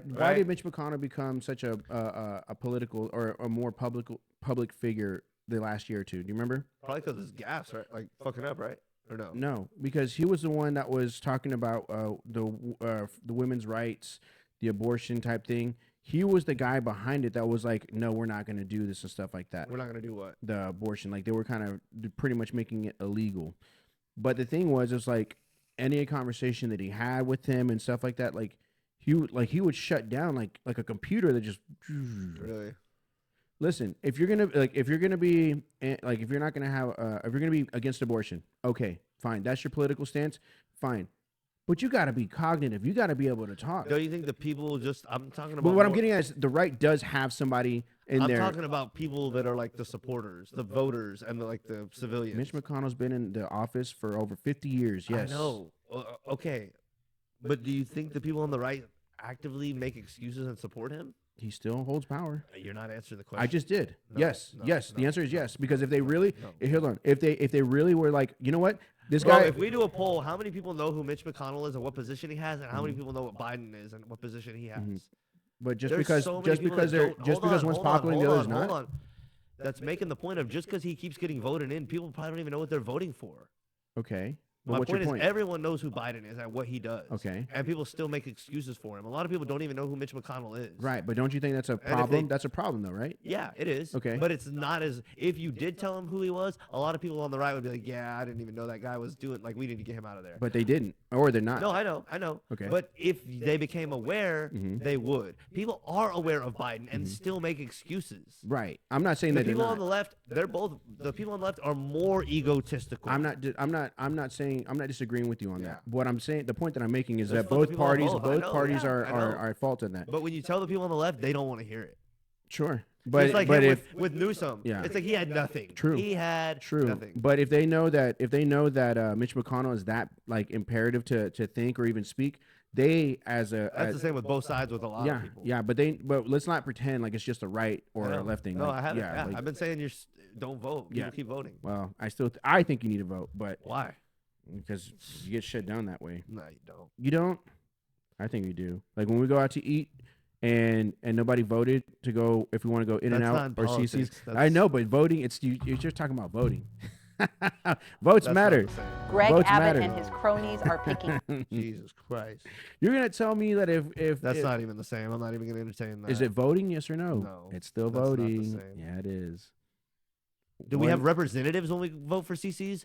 No. No, It's but not the same. But what It's not happens? the same. It's not the guy. That's a democratic direct vote. Where Does we the all majority know, I win? can see what you vote for when we vote for CCs. No one can see what you vote for when you go in there. Right. It's not the. But that the is voting not a good- system- that is not a the good voting comparison. system You cannot make works. these vague ass comparisons, and then when we try to make it more accurate comparisons, you're like, nope, original comparison doesn't. That's not accurate. You said voting. You said voting. We don't what? vote democratically, do we? I don't know. Do we? We don't. We don't. So voting, if 5 or 10 of us vote to go out to eat, Mm-hmm. that's a democratic vote. And you represent yourself, and I represent me. No, we I- vote. Okay, CC's or In and Out. Yeah, Okay. and I vote. So for there what are I two wanna- parties. Go ahead. I vote for what I want to vote for, Right. and you vote for what you want to vote for. No Right. one's representing me Right, but you go But- with what do you go? with what I want to vote for. And it's a direct vote. When we vote Mm. for stuff, there's representatives. It's not a direct vote in politics. But it's it's not still the same. voting at the But end it's of the much day. different. It's different. That's like saying weightlifting and biking are both exercise. Yeah, but they're way different. It's like yeah. So voting is voting, but there's different ways. There's represent voting, democratic voting, direct democracy. Mhm. Like there's different stuff, republic, shit like that. My point was a vote's a vote, no matter what. It's not. Because a president can lose the popular vote and still win the election. Sure, it's happened. So before. there's not a vote as a vote. But how did it Right? happen? How did it happen? I don't know, and I don't care. Electoral votes. Exactly. And Those guess what? That's a vote. That's a representation, though. It's a vote. It's a vote. Whether But it's whether convoluted, right? Doesn't matter. It's still It's a not vote. direct representation. My point is this: a voting vote. It's a vote. You can vote. But it does. It's not direct representation, so you're losing points to your argument already. I guess my point is this: voting is voting. You said voting. Don't vote. at You're all. boiling it down to try to make you seem right, but you're wrong. As far as like you're talking, Our voting is not as impactful because there's representatives and stuff like I that. can say the same about your argument.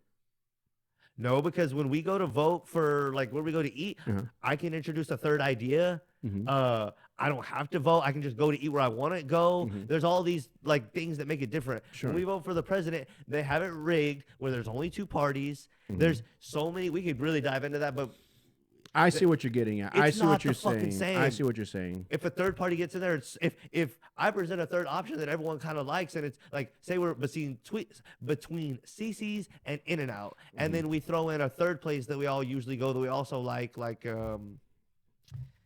I don't know, B-dubs or something, or like we stick to pizza and Yeah. burgers pretty much. For Like, those who don't know, pizza and burgers burgers. play a big part of our diet. but let's say we find like a taco spot that has like good. Like fajita, like Okay. a little taco. That Right. damn, those tacos were good. Right. Now we have three options, and everyone likes that taco spot. Mhm. Now, if I throw that in there and everyone kind of likes it, we now have a third spot that has just as good of a chance Mhm. as the other two things, Mhm. and we can all. But if there's a third party, it's almost a foregone conclusion that if you vote for the third party in the presidential race, you're like throwing your vote in the Yeah, the trash. Tea Party. Right. Yeah. So it's not the same.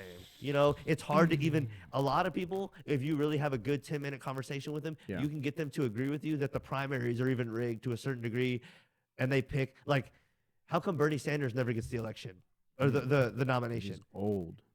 But just so are these other guys, and he's more coherent and more of like a people's person. Like, how come he never gets the nomination? Well, he's always been the butt of the whole Why? thing because people don't like him. Why? A lot of people do like him though. A lot of people, but not enough.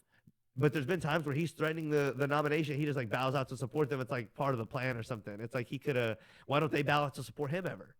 He's clearly a better candidate than Hilary in 2016, and clearly a better candidate than Biden in 2020.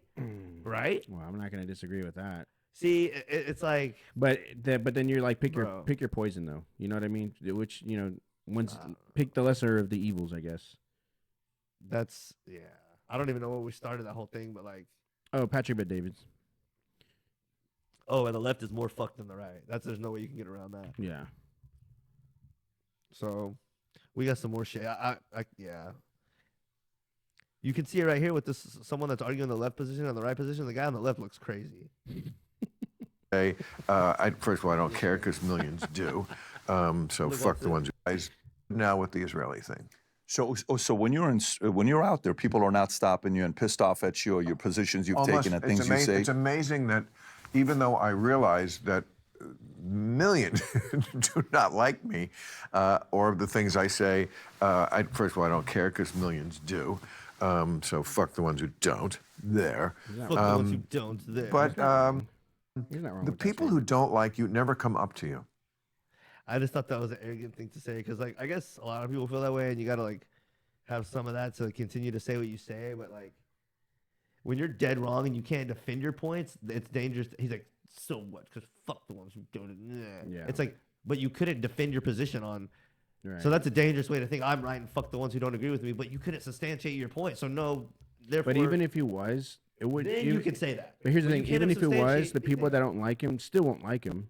But I could at least say I don't like that, but I see like what's a good point? Like if someone says the gas prices were lower with Trump, because I went back and looked at what you said the other day, and you're right. Okay, even if someone doesn't like Trump, they can admit gas prices were better when he was in, right? Fact.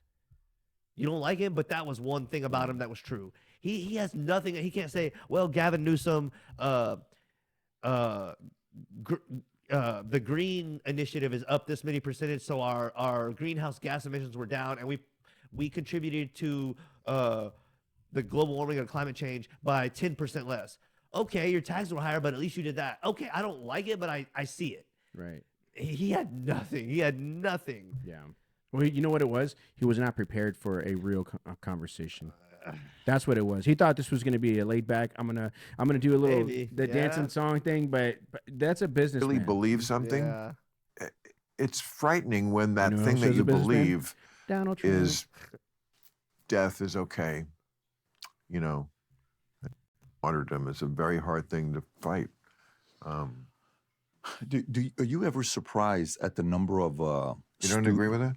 Well, no. Listen, we had Bassem He seems Youssef on annoyed. last week. No, and, Patrick Bet-David. He is. The amount of heat that When someone brings. I had asks you two Muslims who you on want the to run for president Yeah. and why they would be good and like what you're going off, you're like, they're just a winner. I don't know. I just like them. Yeah. It's like, come on. Like that was just so you like can tell in that, this- there was so much ego to that. Yeah, no, for sure. And That's like if you're like, why do you like this comedian? I just like him. yeah, Just like him. yeah, Well, why? I just do. yeah. Right It's here, like, though, you can gross. tell him rubbing his head, touching his ear. Yep. He was just like, man, What am I into? Yeah, here? I should have. This is a bad idea. I can't because have you ever watched his podcast? He's a lot more. He's very upbeat. composed. Yeah. You know, it's like when Antonio Brown when he was on the podcast, Antonio Brown was just delusional throughout the whole thing. Yeah. And he was trying to like center him, ground him on like, Yeah. hey, you know, let's get back to earth real fast for a Yeah. second. The same thing here. You can see him just getting annoyed. The only thing is that I feel like if these two were to get into it, he would be more composed than Probably. than Bill Maher. Yeah. So the podcast and two Christians debating the views, and it was again the level of heat and messaging. It almost seems like That sounds to me like it must have been a lot of cross yelling. Like yelling what you I would say 30% of it was. But I would say 70% of it was actually very interesting and revealing because as the debate's going back and forth. I can't get through the yelling though. No, I understand that. Because you're a bitch. My old show, Politically Incorrect, was 4 people, and occasionally that would happen, but not often. But I've been in those kind of situations where they're just, you know, they're just, you can't hear what people are saying because it's just a contest of who can like not stop talking. If I stop talking, I agree with him that people try to overtalk, and if you just are the last one talking, it seems like you won. Yeah. But sometimes you have to. It seems like he's at this place where I'm right because I know I'm right. I have no reason, and because I don't ever have dialogue, it's no very one, pretentious. It's nailed it. You nailed it. And it's like because I don't ever have discourse and I don't ever debate ideas, I never think I'm wrong. Mm-hmm. That's crazy, bro. You know what his problem is? Is that You nailed it. He thinks he's better than everybody. Yes. And he's meeting somebody that's like at his caliber. No, I'm just as good, and I'm gonna call you. Yeah. And now yeah. he's like, oh shit. Yeah. Talking that's the debates that the candidates have. That's all it is. It's like people aren't listening to the ideas. It's just like if I talk, and especially when there's like 8 of them, you know, it's like I have to show I'm strong by not stopping talking first, because if I stop talking first, this guy will be. He's Do right you about like that. the format? Do you like our current format, the way we have it with debates? They talk about they're primaries ridiculous. a bit here, so I'm gonna let it roll. A little. I mean, they're not debates. They give a, you know, it's a. You've seen them. It's just, it's at the beginning especially. It's very much okay. Especially, yeah. Got it. like, you know, reality TV where there's a bigger field at the beginning and you kind of weed out the true losers. No, But yeah, at the beginning, to get attention, it's a lot of, you know, coming up with the zinger or some sort of gotcha thing. You know, Joe Biden was for busing or against it or whatever it was back then, and why. It's just Joe Biden was a racist in the 50s, and just like one-liners, he nailed it with that. stupid shit, performative. And then this is what I'm talking about, though. I can see Bill Maher. Like I said, this is why I like He has him. good Like points, he's yeah. got good points. But again, when you're asking about the governor, where was this? Yeah, the thoughts, the deep thinking. Yeah. you know, I mean, the people make their choices, and I don't think they really make them on You think the Bill Maher would be- ideas would- or I what feel the like he would've candidate been is saying, because I don't think they a good think politician. government can Or like a really good accomplish debate what it host of says the- it's going to do Who anyway. does the that? primaries Who and does stuff. it? Do you remember who It's does like it? news anchors or something, which is kind of Do you remember who weird. the last one was? No. They're like well-known people. It's like But I feel like someone like him would be Tom good. Brokaw. Or I remember. Do you remember when they were trying to get Joe Rogan to do it?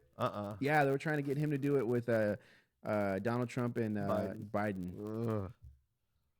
Anyway, so they're using that kind of discussion of the issues as just a barometer to see, does the guy look like he can lie to us, which he's going to do, but also do the right thing? You know, can he thread that needle like Obama did and all the really good politicians, Reagan and Clinton? You know, can he You know what it ultimately is? generally The keep presidential the election shit is to just shoe level? UFC for rich people. Probably somebody. Yeah. That's what it is. Coach, It's rich promotion- people UFC. Yeah. You got your, you know, you got your, Frank Mir and your Brock Lesnar on one side, and they get into this match. Yeah. And it's like, that's exactly what it is. In a more efficient way. What I know is This he is was him, the one who had the this is guts a little further ahead where he's talking about Trump. to do it, which needed to be done. Nobody else would rip off the Band-Aid.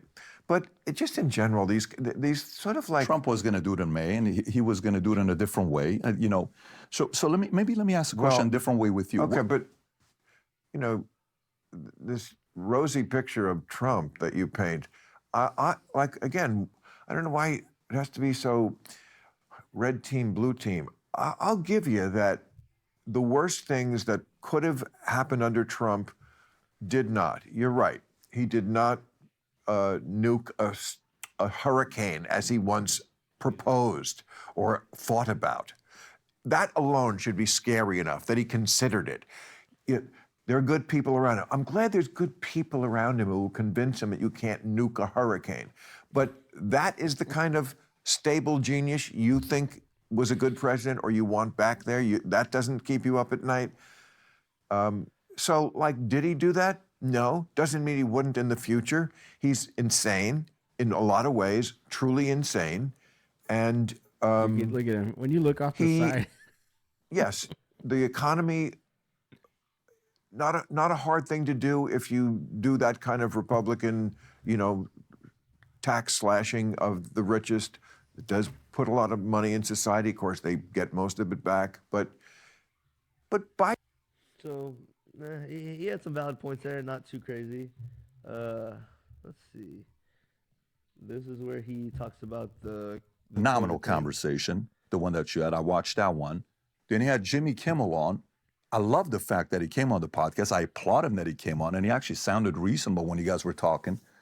And the COVID vaccine position you took, and you said you took one for the camp, you took one for the team, right? Took one for the team. Right. So you took one. So you didn't want to take it for the team. I mean, that's being a little more charitable than I deserve. I did take one for the team, but I also did it for myself, because if I hadn't have done it, I just could not have lived my life. They wouldn't have let me within 20 feet of the building that I work. think that's okay? He's in California. No, I don't. Yeah, but that's the position. Say it again. What did he say right there? I just could not have lived my life. They wouldn't have let me within 20 feet of the building that I work. think that's okay? No, I don't. I'm glad he's being honest and saying, hey, I did it because I had to, but I didn't want to. And I admire that. That's the California, though. That's California that he's living in, that he loves. The At reason least he's admitting, though, I like that.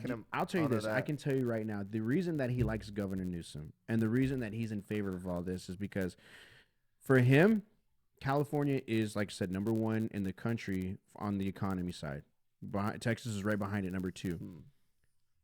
He's happy because slowly what they're doing is they're making it for the elite. For the elite. And guess what? If there's no worker people, you can't. No, they're gonna find out. They're gonna find out real quick. And again, the people that are in California that are homeless, like they don't have anywhere to go. Like I'm stuck here. I'm on an island. Yeah. Can you imagine being homeless in the number one state? Like the best prosperous country. It's like we talked about, I think 2 or 3 episodes ago, where the homeless problem. Yeah, that's like Tim Dillon was. That's like you being dehydrated and thirsty, and you work at like Dasani. You know what I mean? Like, crazy. bro, what are y'all doing? And so what they're like, you know what? These homeless people, they're gonna kill themselves off anyways, or they're gonna get whatever. Yeah. But I'm behind a fence, so it doesn't really affect me. I'm good. They're gonna learn that that's not. Yeah, but that's the position. No, I don't. I resent it. Yeah. To this day, but I also again So he believe regrets in getting the some shot. level of compromise, and that was mine. That's. I don't know, man. Let's see. There's another. Let's see. It's so funny because he's like, I love it here, but I hate what I have to go through. I hate that. Yeah, it's an interesting level of like a. But at least he's honest. Yeah. Orders. To the extent. Genucel.com/random. Genucel.com/random. You ever read the book Power versus Force? No. Okay, in this book Power versus Force, they talk about how there's the lowest level of consciousness, apathy, guilt, all these things, anger, desire, all this stuff. That's a lower, and then the level you come up is what? Courage. You have the courage to have the conversation, and we have a dispute and disagreement, and we hash it out, right? Right. Well, we got the courage to talk about it. You got the courage to have Kid Rock here. You have the courage to have you've had everybody here. Stephen A. Smith here. Hitler. Yeah, you haven't had him yet, but you've had the courage to have a lot of people here, right? That's courage. Then it's acceptance that we're different. Right. Then willingness to talk. Right. And the ability to reason. And then it goes to love and a few other levels this book talks about. Yeah. I think I see. If we put levels of consciousness by political party, I think libertarian is probably in the middle.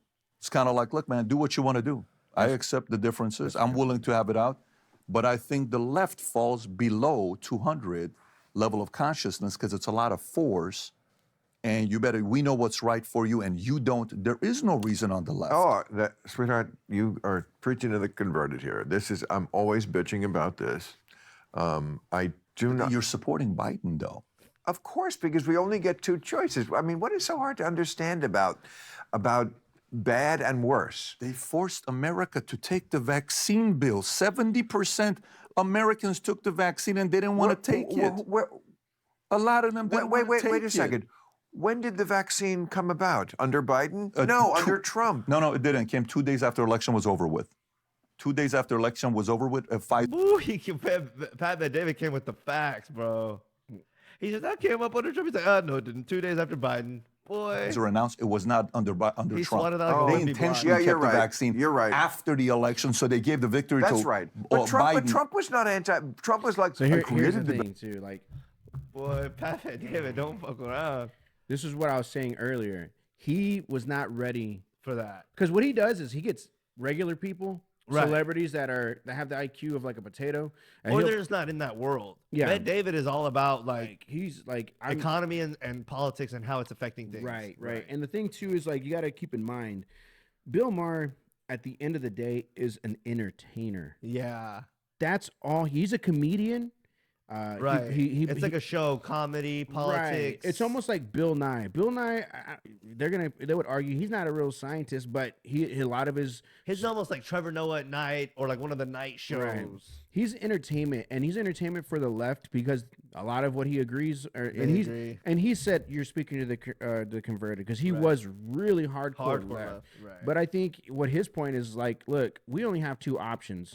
I'm gonna roll with the home team. You know what I mean? Exactly. That's But his point. He's trying to see like the home team's trash. I don't disagree with you. I agree with you. Oh, he I takes see. it as a victory. I'm Yeah, kept you're the right. vaccine. You're right. After the election, so they gave the victory That's to right. But Biden. Trump was not anti. Trump was like, I created the vaccine. I don't disagree with you. I agree with you. Oh, he I takes see. it as a victory. I'm on the same page with you. Okay, but there's a difference, though. Yeah, This is the one difference, Bill. but I don't May even- I say this? May I say this? And then push back.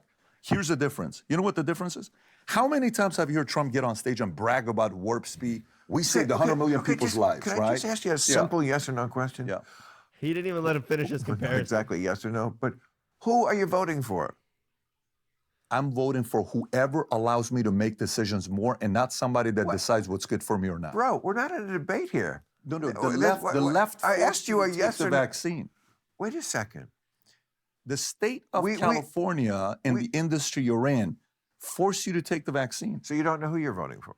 I'm voting for whoever allows me to have more freedom with the choices I make. And you don't know that yet? Hold on, It's pause real definitely quick. not- I like how he's all of a sudden before he couldn't give a reason or a response to why he Now was he's voting. trying to force him to now give he him- wants to, no, dude, you can't do that. You wanted to shuck and jive, but now he can't. Yeah, now he wants, and what he's trying to say is, look, because I don't think he likes Donald Trump either. That's what I think is going on here. Maher defended Biden, but now Bill Maher's trying to make you defend Trump. And he's like, look, I'm presenting both sides. Yeah. And like, I think Bet David would admit he's on the right. But I think right here, what Bet David is trying to say is if a better candidate comes up on the right or something, I am not married to Trump. Like, I Right. just want. He's the type of, like, this again, you got a guy that's an Business. entertainer that goes and humors people. Right, and This he's is more a of a businessman. businessman, yeah. And not to say that he's not funny or he doesn't have He's a an sense of entertainer humor. too, but more business. Yeah, he's Yeah. like, look, man, like, there's the results. I Right. need to see these. Yep. This guy's like, whatever happens, I've been getting happens. paid off of making fun of things for Right. 30 years, so that's what I'm gonna continue to Right. do. Yep. And to be fair, like I said, And Bet David's an army man, so that Mhm. really I think influences. So this is there are a lot of no nonsense in the army, which I what you're can watching appreciate. here. What you're watching here is a bully getting bullied, Oof. because most of the time Bill Maher Bill would Maher does bully people sometimes. all the time, and Yeah. now he's facing somebody, so he's like, well, now, so Shuck and jive, shuck he, and the jive. tactic he used on me, I'm gonna do it to him. Yeah. Not going to be Biden. Well, then it would be Trump, wouldn't it? If it's between the two choices, What? But look at you. are you kidding me? It's not even a close call, But by the the fact way. that you just can't own it is very weird, man. You know, this like, who are you voting for? Well, the Constitution says it's two words: Trump, Biden. I'm voting for Biden. I'm owning that. Do I think he's Yeah, perfect? But I don't, no. But I don't think I it's think like it's that. not even. I don't think it's like that. I don't think it's like Well, that. just say you're for Trump. If a person I don't watches dislike you for your. I don't Bill, dislike. if somebody watches my podcast, they're gonna know who I'm voting for. Well, if somebody watches a podcast, they're But gonna how sit there. odd that you can't just say it then. Because to me, I'm voting based on values. I'm not voting based Okay, on. but we know what the values are See, of Biden. he just wants to give it time and see if it has to be Trump. He doesn't want to say I'm for Trump no matter what right now. Like The problem is too is like Bill Maher's not wrong. It's going to boil down between these two. But we all know it's almost like the Chiefs It's and inevitable, but yeah. And I you think, almost wonder if we're speaking it to existence and we didn't say or think that it might change, but who knows? I mean, honestly, with as much Texas what's the word that I'm looking for? As Just much and momentum. talk, yeah. I mean, people don't realize how much we talk stuff into existence. Right. Like Yeah. the Taylor Swift thing, they just kept throwing her name out there, and then we all started talking about it. And it just gave more power to that whole story and that whole thing. There's It's like power in your words. Yeah, you can thoughts. manifest things even if you don't want to. Yeah. Even if you don't mean to. There you go. The power of your words, bro. Yep. Here's another little You thing. like We Newsom. got 1 or 2 more clips. We're almost done with this one, but this one I think is him Dude, this talking was about. man, we could have done some- a whole episode on this thing. Yeah. Oh yeah. I'm glad we I love this. went over this. I love yeah. this. And again, like I said, the reason I like is because I like Patrick Bet-Davids. Uh-huh. Even though I know he's like sold some stuff that I think has been under like Maybe gimmicky or not gimmicky, but not scam. But people were questioning because Yeah. he does have sponsorships. He has a Yeah. business, blah blah blah. Right. And so some people have kind of raised a level of concern on that. But it's a business guy. Everybody's going to look at somebody that owns a business sideways. Yeah. Bill Maher, like I said, I love Bill. As Yeah. much as I don't agree with a lot of the shit that he says, at the end of the day, he's an entertainer. He knows it. And to me, like I said, he's just somebody that I grew up watching when I was a kid. Yeah. Because he was on ABC. That's how I was watching the Politically Incorrect. It was like late at night. And you have Yeah. like wrestlers, Everybody. athletes, and, like and he would mix it up. That's what I liked about it. So, Mm. like I said, he's entertainment for sure. Yeah. Newsom. How do you feel about Newsom? Had him on my show Friday. I saw that. Oh, this is a And clip we already uh, watched earlier. I guess I'll skip this. First of all, I love him. Let's see. Good. Dude, yeah, this could have been a whole This video. is a good. I watched most of this. Yeah. I got 1 or 2 more clips. I didn't watch like the last 45 minutes, but Like I know, like I said, you're not big on what his thoughts are, but how do you think about Bill? As do you find him entertaining, or do you like him, or what are your? I find him entertaining, but overall, I don't like him. Yeah. Because like that arrogance is like you can't be in the political field for 30 years, and then when someone Yeah. questions you about who you like, you have nothing, and not you don't humble yourself. You know what? Like I know it's lame, and like Yeah. I'm falling into the thing. Like humble yourself to admit you're just going with the sheep, but to be like. I like him and like fuck people who don't agree with what I like. You can't claim to stand on business when you didn't have no business to stand on. Right. Like if you're gonna say yeah, I just kind of support him because that's what the left are doing. Like I like own it. But for Right. him to be like, I don't know. It's just like Yeah. don't, you can't be superior when you have nothing to back that. Like it's just. But like, here's the thing: he has to be arrogant. You if he was not, I don't even think he'd be a leftist. You know what I mean? But have backup about what you're arrogant about. No, for Species you can kill. I mean, if it's just going to be chickens, dogs, and cats, it's going to be bleak. And I don't know if you can even survive. I think the ecosystem needs its component parts, although obviously it can sustain a lot of extinction because almost everything that ever was on Earth has been extinct. I mean, if everything that was ever alive was still alive, it'd be very crowded at the zoo. Anyway, I'm Let's put your concerned ass about in the the zoo, environment, dumbass. and I like how there was just I an think awkward we silence. fix He it. goes, So, like, anyways. you know, we have. I think it's fair to say like there's a lot of weird things going on too. Weathers around the world, right? Like not weather around the world. Hurricanes, San Diego. You're seeing videos, and you say, "Oh, Germany." I said, "What is all this stuff?" I mean, this is too crazy right now to be looking at it. The other day, I'm in Fort Lauderdale. A tornado hit Fort Lauderdale. Okay, these are kind of weird things that's going on simultaneously. What's the solution? How do we fix it? What is the approach to take it? I think that becomes the question, right? You identify the problem, then you sit there and say, what is the solution? Yeah, I agree. Of course. I mean, that's exactly what we're talking about. And no, I don't think it's always about throwing money at the problem. I also don't think this was something we did about a year ago.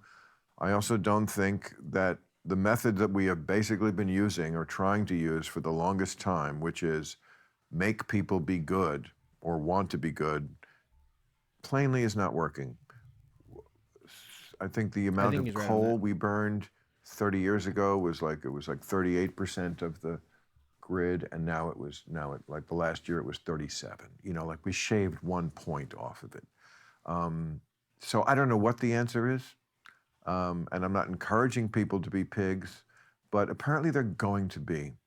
It's just in our nature to be fucking pigs and to pig out on convenience and luxury. See, the way he says that, like he's okay with it, and he's gonna do it too. Because look, it's like. hold on real quick. I don't think you're a bitch. You're a bitch. Kill yourself. I think what he's saying is like. So you're not gonna try to rise and be better. We're just naturally lower vibrational beings. So just stay that way. No, what he's saying is this: like Oh, we can. Those are the worst like, kind of humans that he's believe that. and he's going to agree with you on that. The thing is what he's saying Doesn't is sound like it. people are going to do what they want to do. Listen to what he's about to say. Let me hear it. Maybe it's because it gets you laid. I don't know what the fuck, but people or makes you. I don't know, shopping and people just like shit. They like buying shit and making shit. That's why people like you. You're a piece of shit. They just do. They is want to live their fucking life, and sometimes the result is not great for the environment. Anyway, I mean, I fly in a private jet. You probably do too. You know, is it? That was. I said before, I can be called a bad environmentalist. I cannot be called a hypocrite.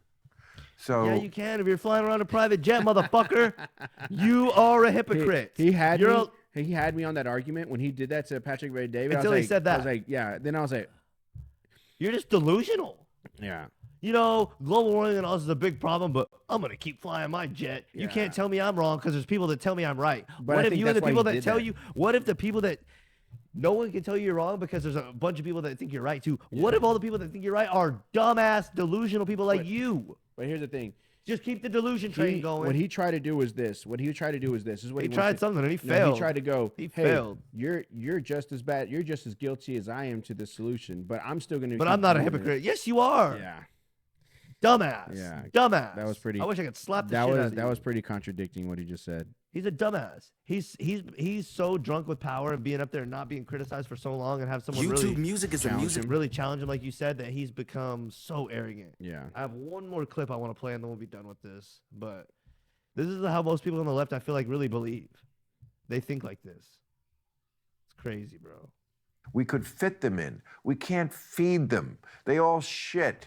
They use water. You can't grow water. There's already a water shortage in this world. There's a water shortage out here before Gavin got in office and made it rain. He's the GOAT, right? He's the greatest. He's not the GOAT. Boy, Pat David was about ready to sock him. He's the GOAT. He's the GOAT, man. He was Like, fucking hurt right there, bro.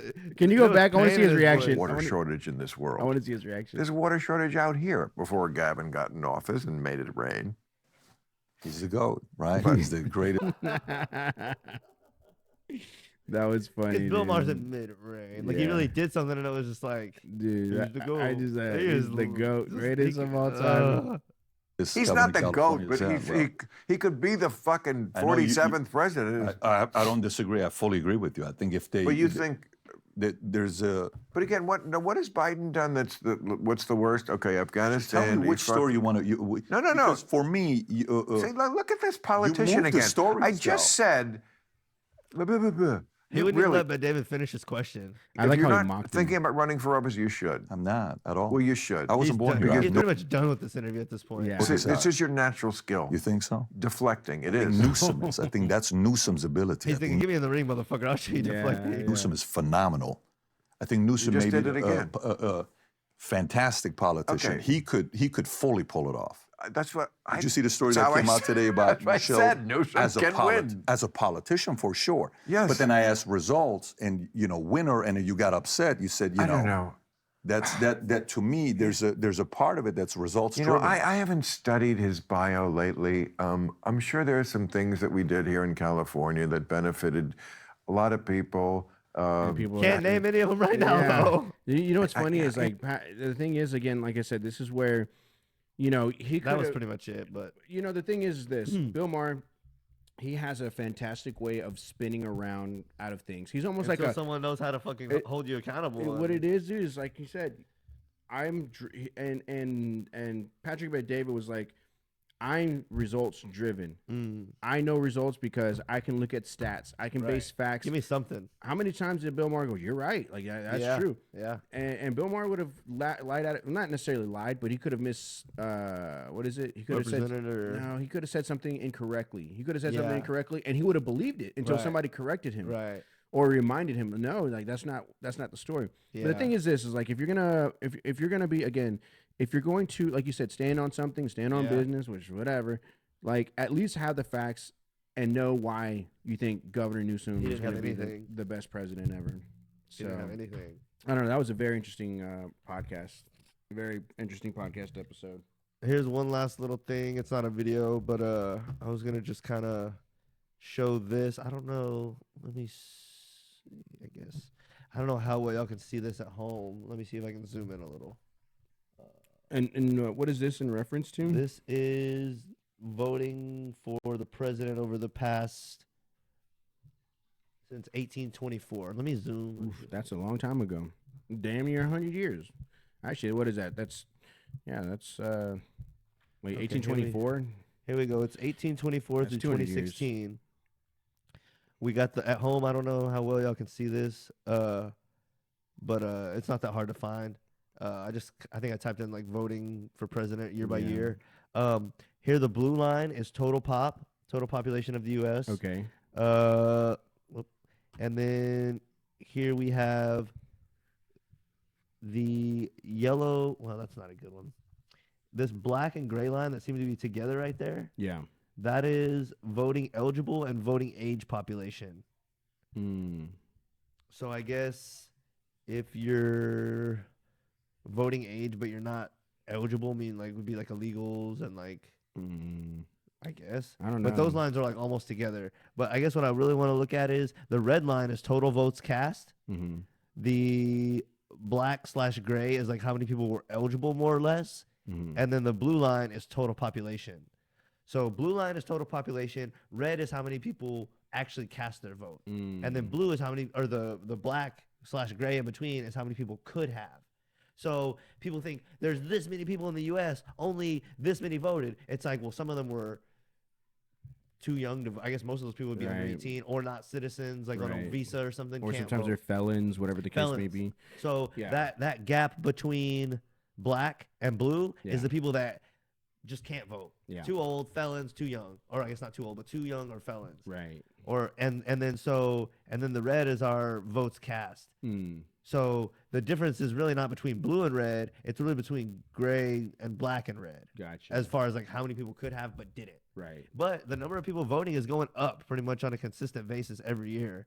So like even though politics seem to be getting worse and worse, people are not like turning away from it. Right. I think, and it's over half the people vote for president. I think what it comes according down this to chart. is people are just getting tired of just letting the. But they're still voting. Yeah, they're tired of letting the ship sail itself, and they're looking for somebody to steer the ship the right way. Well, whatever if they believe it or not, but it's there. So that's interesting. That's really interesting. Yeah. Well, do you have anything else you wanted to go I did over? have a couple things real fast. Number one, I wanted to talk about Beyonce. She recently came out with, she's going into country music now. You heard about this, right? No. Yeah, so she has a country album that's coming out, and she had a single called Texas Hold'em. And there was this radio station in Oklahoma that decided not to play it. Because they were like, well, to them they were like, well, she's rap or hip hop, or not hip hop, but she's not country. But they initially banned that song to be played on the air, and there was a lot of requests for it, and so ultimately their decision got overturned. And so people were like, well, if the radio decides that they don't want to play it, then they shouldn't be forced to play it, because it's. A lot of people are kind of like, why is she going to country? Like, you know what I mean? Someone's kind of like this. Granted, she's from Texas. She is from, she's from, I think, Third Ward, which Third Ward, Houston, I mean, dude, they still ride horses out there. Like, they're country folks still out there in Houston. But it's like, I've never known her to appear like in CMA, like, the CMA awards or anything like that. So it's almost kind of like she's trying to do a new genre to, but there's been plenty of artists that have done the same thing. Taylor Swift is a perfect example. She was originally country, and then she switched over to pop. There's been other people that have been able to successfully cross that bridge, and then there's some that are just they can't do it. I don't know if Beyonce is going to be. I mean, Beyonce, she almost seems unstoppable, but it's kind of like I've never seen someone to her level of success switch in such a that late into the game. Weird. So I don't know. Like I said, if she dominates, I heard the song myself. I wasn't really impressed by it. Because I felt like when that Single Ladies song came out, dude, it was nonstop. Like you couldn't get away from it. Yeah. This one doesn't feel like it has that effect. Right. Maybe I haven't listened to it enough to have that. To affect on me. The other thing was the Kansas City shooting. Ooh. So I think it was maybe 2 days ago that they had the celebratory parade like every city does. They have that championship. Houston does it. Every big city does it. Yeah. And they had a parade in Kansas City, and essentially there was an altercation between three different guys or something like that, and they pull out their weapons and they start shooting. 21 injured, 1 dead, and I think it was 3 suspects that they arrested in it. And it was all over a disagreement of some sort, nothing crazy, just some kind of dispute. But it wasn't like a terroristic attack or anything like that. But that's what the police ended up saying. The chief of the police said this in a statement. He goes, "No nexus to terrorism or homegrown violent extremists was not targeting the parade itself, and it appeared to be a dispute between several people that ended in gunfire. 3 people have been arrested, and 2 teenage children remain in custody." So it sounded like it was a big kind of, you know. The individual that passed away, her name was Lisa Lopez Galvin, who was actually, I guess, a radio personality there, or she was a radio DJ in Kansas City. So she wasn't like a random person. Yeah, I guess she had some kind of like local celebrity to her. Anyways, Taylor Swift ended up donating $100K to the victim's family to their GoFundMe and help, with whatever they got going on. So it's kind of sad, dude. It's like, man, when you go to those parades, because I've been guilty, not parades, but you go to events, I keep my head on a swivel. Like when me and Amanda and the kids, we go out to like something, I'm always looking around. I'm like a hawk, dude. Yeah. And I'm always weary about those things. I mean, we said it in the last podcast, like if there was a time to do a terrorist, I think there was even a bet on it. I think we talked about it, like there was a bet, like it could have, something would have happened. And luckily, fortunately, nothing happened. Yeah. I think the only terrorist that was even present was damn Mahomes terrorizing those guys. But yeah, dude, like it sucks when you have to worry about going to an event and think like, man, I could get killed. Yeah. For celebrating my team's win. Like it's kind of dumb. I don't know. To me, I hate that it happens, and it's funny too. Is like I think we even just said it last time. It's like I can't remember. There was a time there was like an active shooter recently. Yeah. Now all of a sudden you got the parade. I feel like there's gonna be more. It was a dispute. It wasn't like an active shooter. Yeah. But and I almost felt like I feel like as we get closer to election, there's gonna be more. And if there is some that's happening now and nobody's talking about it or it's not being publicized for whatever reason. Yeah. But yeah, this was kind of a big deal. And then lastly, I wanted to talk about here in Austin. Isn't it funny they could talk about school shootings, but then if you want to talk about why they happened, how they happened, if everything was on the up and up, if everyone responded the way they were supposed to, if you question it at all, they don't want you to do that. No. That's why Alex Jones got in trouble. It's like, don't we want to get, like, if there's a way they could have been prevented or we could have done better, been safer, y'all don't want us to talk about that? It's just weird. The other thing too, lastly, I wanted to touch on real fast was the here in Austin, we had a vehicle lose control and crash into a hospital. I don't know if you saw that or not, but there was some gentleman or lady or whoever that were in a car, and they smashed right into the lobby of the hospital. People just don't know how to drive anymore. Well, that person died. So I don't know if maybe it was a medical emergency that they, that they had, or like they had an episode or something, and they crashed into the hospital. Yeah, damn. But yeah, dude, it was pretty wild. And luckily, I think that was the only casualty was that person that drove.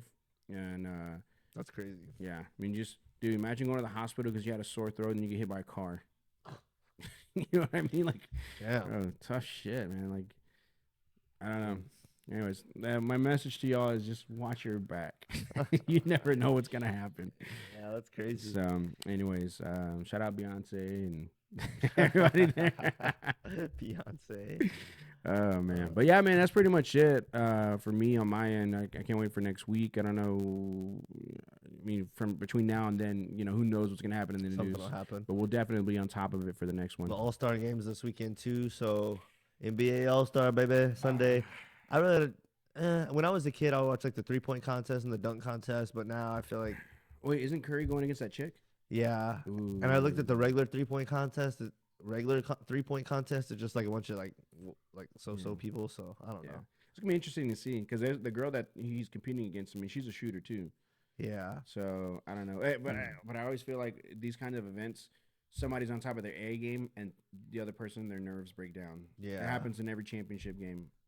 Harden's done it. Yeah. LeBron's done it. Somebody just folds under that much. And it's not going to be like a deal breaker. She's not going to be like, oh, you know, she sucks or anything. I mean, she's an actual athlete. Yeah. But you're just competing against one of the best shooters of all time. You know what they should do for NBA All-Star Weekend? They should have one day where they do like a pickup game. We got the top like some and one shit or what? Yeah. Like, okay, we got 40 players. We got 40 players. We're gonna do 8 teams. We shoot for captains or however you pick the captains, and after that, everyone picks and everyone builds their team of 5, and then you have a tournament where 8 teams play, and you get to see 5 guys. It could be LeBron and 4 role players, or it could be LeBron and somebody else good and 3. You don't know who the team's gonna be, and then Would it be like a lottery kind of deal? Yeah, it'd be like, I don't know how I say pick your teams, but like we could even do a lottery where just for that one weekend there's a random team and then they play like a quick tournament, and then that would be more exciting. The All-Star game, no one even watches that shit anymore. It's like so like dry, bro. And then it would like in this era where like basketball free agency is a huge thing, and like players are taking control of their free agency and meeting, and like it would encourage players to like. It would encourage that even more because like players would play with other people and stuff. You know, honestly, like the All-Star or like the NFL when they have their little thing, it's lost its appeal. Yeah, they need to do something different. It's just like, man, it's like eating ramen noodles every day. You just get sick of it. We like switch it up, man. Look, we're in an era right now where we can do AI and all this stuff. We can switch it up. Yeah, they need to do that where there's like just pick up teams for the weekend and then they compete with that team, and that would draw more interest, you know. I'd be interested in seeing like a midget basketball league. Oh. What? Come on, dude. Like that would be dope, dude. Like I would love to like do that. Just that would be dope. You know what would be awesome? Would be another cool thing is if they were able to do. Oh, I don't know if you saw that feature the NBA did where you can actually switch the way you view a basketball game through AI. Yeah. You saw that? I think so. They did and so what they'll do is you can change the way you watch the game through AI. So one of the examples, and it's a live basketball game. Yeah. So the basketball game you're watching is live on television, and one of the examples was do the basketball game as a Spider-Man comic. Did you see that? No. And all the players, like, you know, were playing, and they're playing like on the court. Yeah. And in the back, it's like swoosh, bam, like, you know what I mean? Yeah. Like that they're switching it up, and I don't know who it's trying to appeal to, and it's interesting, but I don't know if it's gonna stick just because it's like, you know, it's. If I'm gonna watch the game, I want to watch the game. I don't want to see like a clown jump out at me, and you know what I mean? Yeah. But it's interesting. Yeah, AI, man, watch out. But yeah, that's it for me. Okay, I guess till next time. What are we looking forward to next time? Just yeah, I think we're still trying to figure out what we're gonna do as far as the live. I know we got to get that in order. That's the next thing, maybe. The next next thing, and then I think we're gonna go ahead and start lining up for next month. What's that? Our next guest. Yeah, our next guest for sure. So we really want to get somebody that's gonna, you know, be really interesting. And if you are interested in being being a guest, let us know. Drop your thing. And like I said, we're gonna be selective on who we pick, but we want to make sure that if you have an interesting story or something like that, like you killed. You killed somebody that was like a high profile terrorist, like we want you on for sure. But yeah, other than that, don't forget to like, subscribe, and turn on the notifications, and so that way you can get the newest episode when we drop it. Hell yeah. So I think, like you said, live, next guest, and then there was something else I was thinking of. But yeah, I think those are the 2 next things, and then just continue to. I think a lot of the other small stuff we were looking to get like shored up, we kind of did. So yeah. Yeah. So awesome, man. All right. Well, I guess we'll see y'all next time, episode 12. Later. All right. Later.